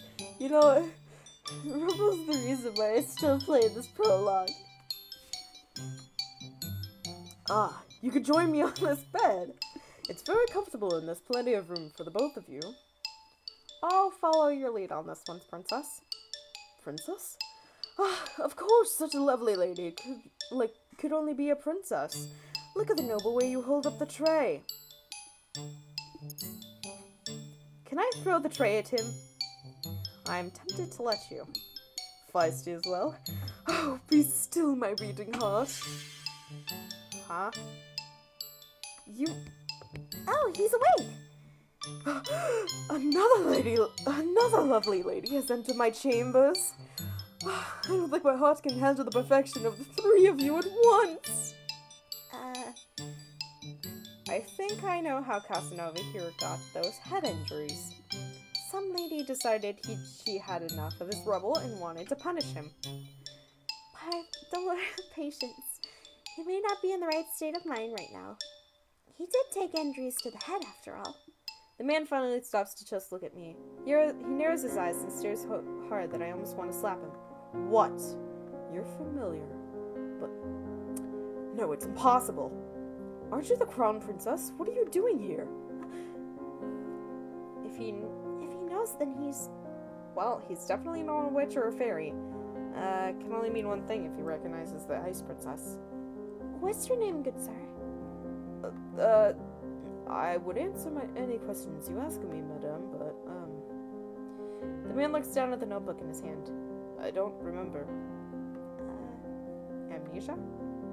I know everything about Angiel, and yet I don't know the first thing about myself. Except that I have the Rumpelstiltskin curse. Rumpelstiltskin, is that a fairy tale? I knew it. He's got the fairy tale curse. Fairy tale curse?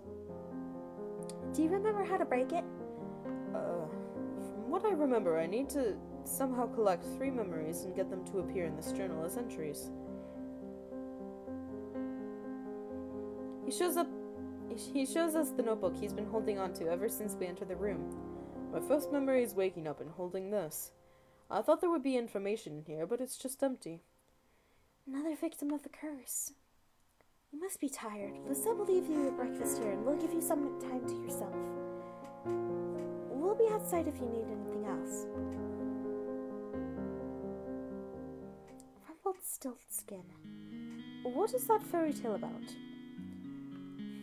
Dolores does not do a good job of hiding her laughter.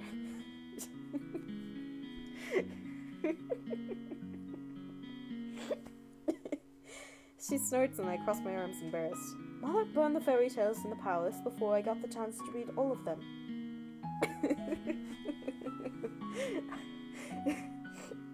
Fine. I'll keep it short. You know, I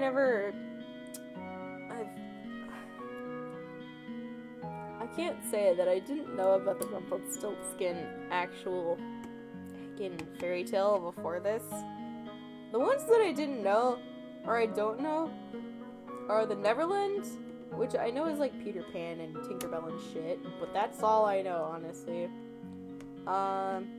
Rumpelstiltskin I now learned about because she explained it. I'm like, okay, that makes sense.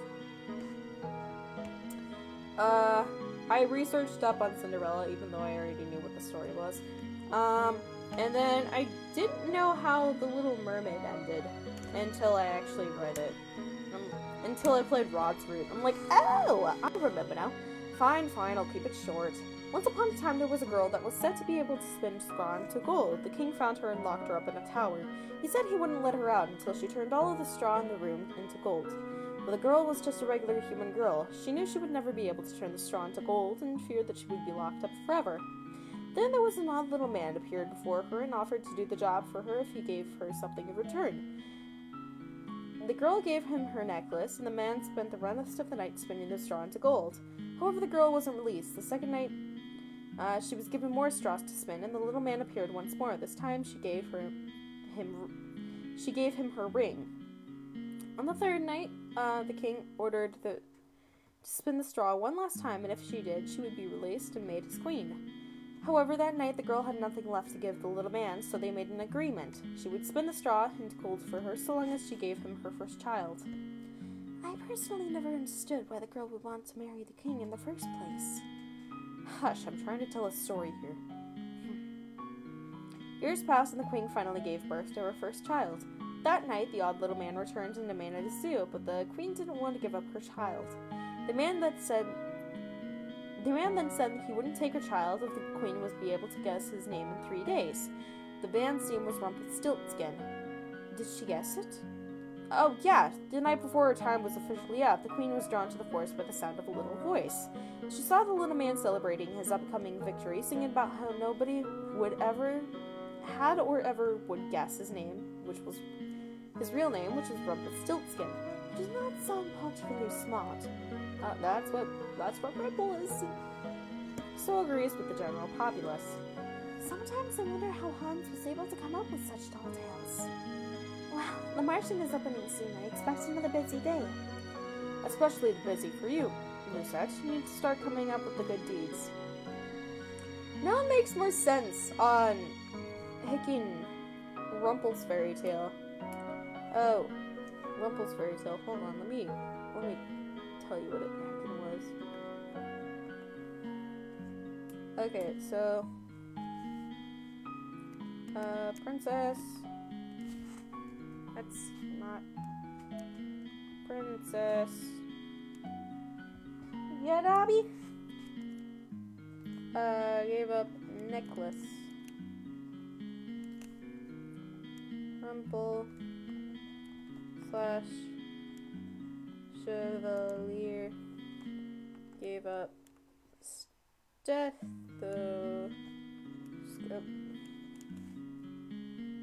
Princess gave up ring.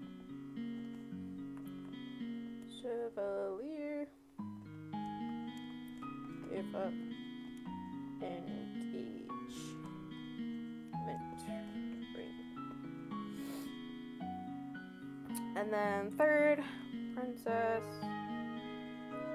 gave up first child,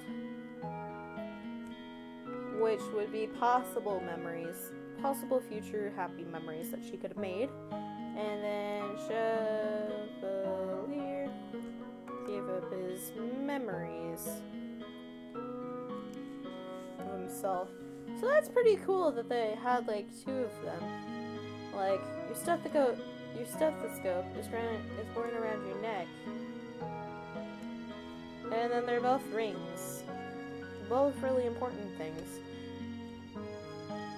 First child, you can make memories with. So it's pretty cool how they made that.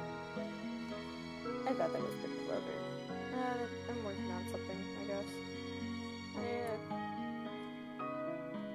I realize this is a lot more nice than this because her head is like super fucking big. I'm working on this.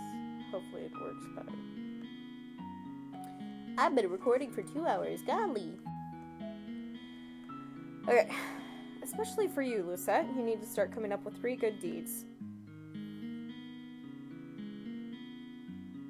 The amnesiac Casanova was allowed to stay at the Martian with the other boarders. Because he still seemed capable, Parfait sent him to work as one of the servers.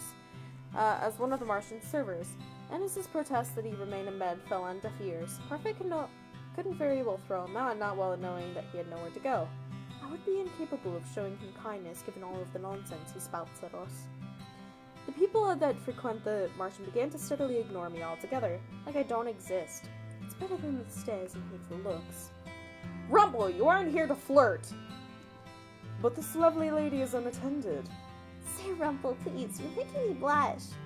Because the man couldn't remember his name, he fashioned one of his own curse. Rumple. I think it suits him. I'll never understand Parfait. It's a Roma's waste of space. Just about as useful as karma. I've returned! Speak of the devil and he shall return. And he shall become here. Did you miss me? Karma had left abruptly yesterday, saying she needed something very important to take care of. Walt strolls in after her now, carrying several boxes in his arms. Why am I carrying these? Because you made me run that errand of you at the toy shop the other day, and because gentlemen carry things for ladies. I'm going to drop them now. Those boxes contain very important contents. Welcome home, Miss Karma. Nice to see you survived the trip, Waltz. Thank you, Annis. So, this is our new housemate. We have not had the opportunity to meet. I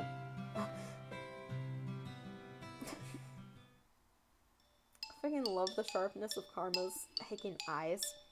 We're all surprised when Rumple suddenly reaches out to grab Karma's hand. My life before this moment has been a depressing monochrome. Now that you've entered my bleak existence, I see everything in beautiful blazing color. And nothing shines more brightly, more vividly than you.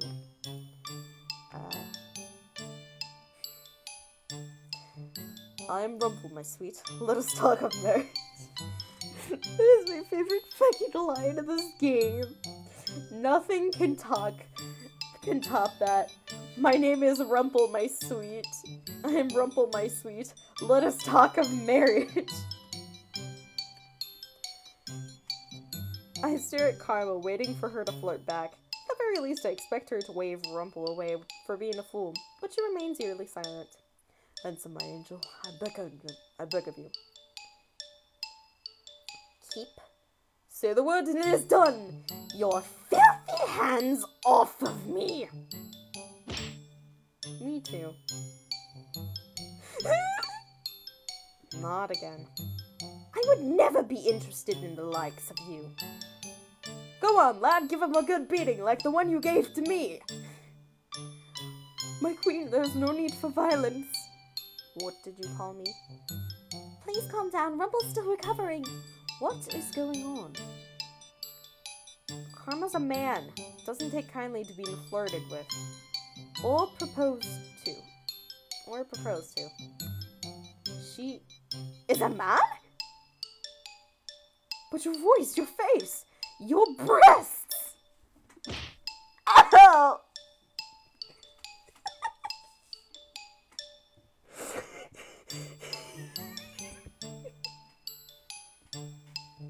Me too.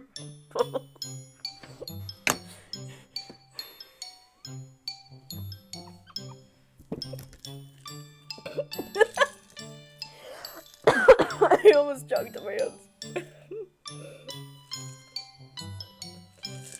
I almost choked on my own spit. Me too, Ruffle. That's what you're focusing on, pervert. I worship all aspects of the female form, but my particular favorite has always been... There we go. Do yourself a favor and shut up. I never would have known, but why would he do this? Don't look at me like that. I have my reasons.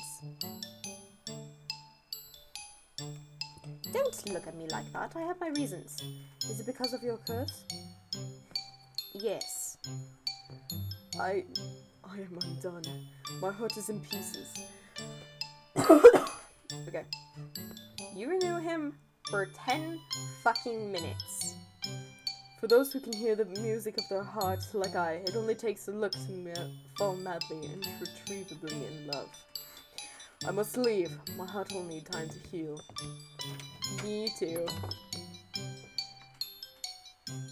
The Martian attracts all sorts, doesn't it? That one is entirely Parfai's fault. Alright, nothing to see here. Get back to work. I'm still in shock from what I heard earlier. Comma, a man. It's not fair that he's so beautiful as a woman. If the female population of Angiel knew the truth, Karma would be hunted down for making the rest of us pale in comparison. Ernest, being good, I suppose, prepared a special lunch to welcome the newest Martian boarders. We'll have been invited to the private dining room. Excuse me, is Lady Parfait here? Prince Rod! Perfect timing. Please join us for lunch. I only came here to talk to you, Lady Parfait. But I'm hungry and I have no wish to make you wait while I eat. Come, join us. Please, Your Highness, I've made too much as usual. You must help us finish. Very well. A cursed princess and a cursed prince! What an eccentric collection of friends you have here, Lady Parfait. I wouldn't say they were eccentric necessarily. You're the most eccentric one here, Rumple. Really now? I sit silently in my chair. I'm uncomfortable surrounded by around so many people. Even when Mother was alive, I always had my meals alone, since my parents were always too busy to sit down for meals with me. The meals with Ophelia and her children were always awkward and silent. Somehow the atmosphere here is lively and friendly, even though I barely know anyone here. Is something wrong? Excuse me? You barely touched your food. Don't you like it? Dolores said this was one of your favorites. I'm just not used to eating with company, that's all. They say that sharing a meal brings the family closer together. Garland. I apologize. Closer together, huh? So, have you made any progress on how to do those good deeds, Princess? There's no way I'm admitted that I don't even know how to complete one. Oh, I forgot you're not so good on doing the good front. On the doing good front, you are not very helpful. Why don't you ask someone to teach you how to do good? What? Well, that's not something you hear every day. As in, take some kind of lessons? If you're having so much trouble on your own, you should ask someone to give you some advice or teach you. It's as simple as that.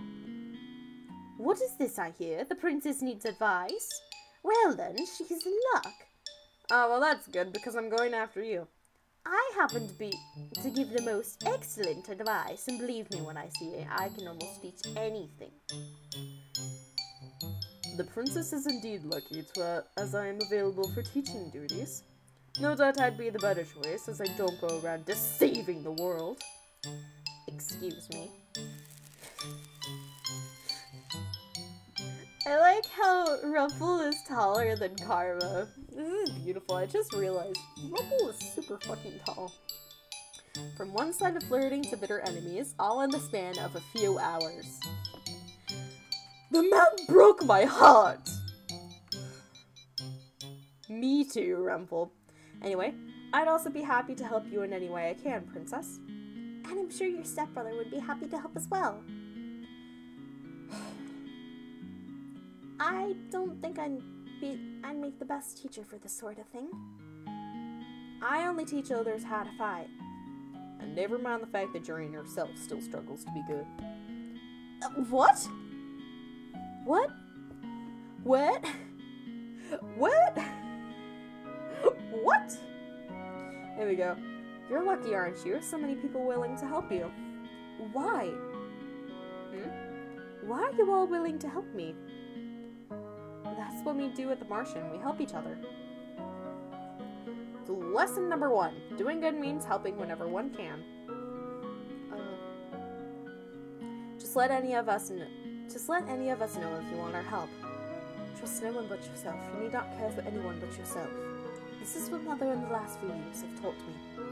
I've always been alone, and it is easier that way. And yet, strangers, these people I've only known for a few days, are so willing to help me when they do nothing for return. Is this the goodness I was meant to see, Father? How can I even begin to trust and care for others when I have forgotten how to do so? I'm slowly beginning to understand what I must do. Chapter 2. The Decision. Alrighty, this is where I'm going to stop this because, you know, it's 11:30, and I said that I was going to stop at 11, but I did not stop at 11.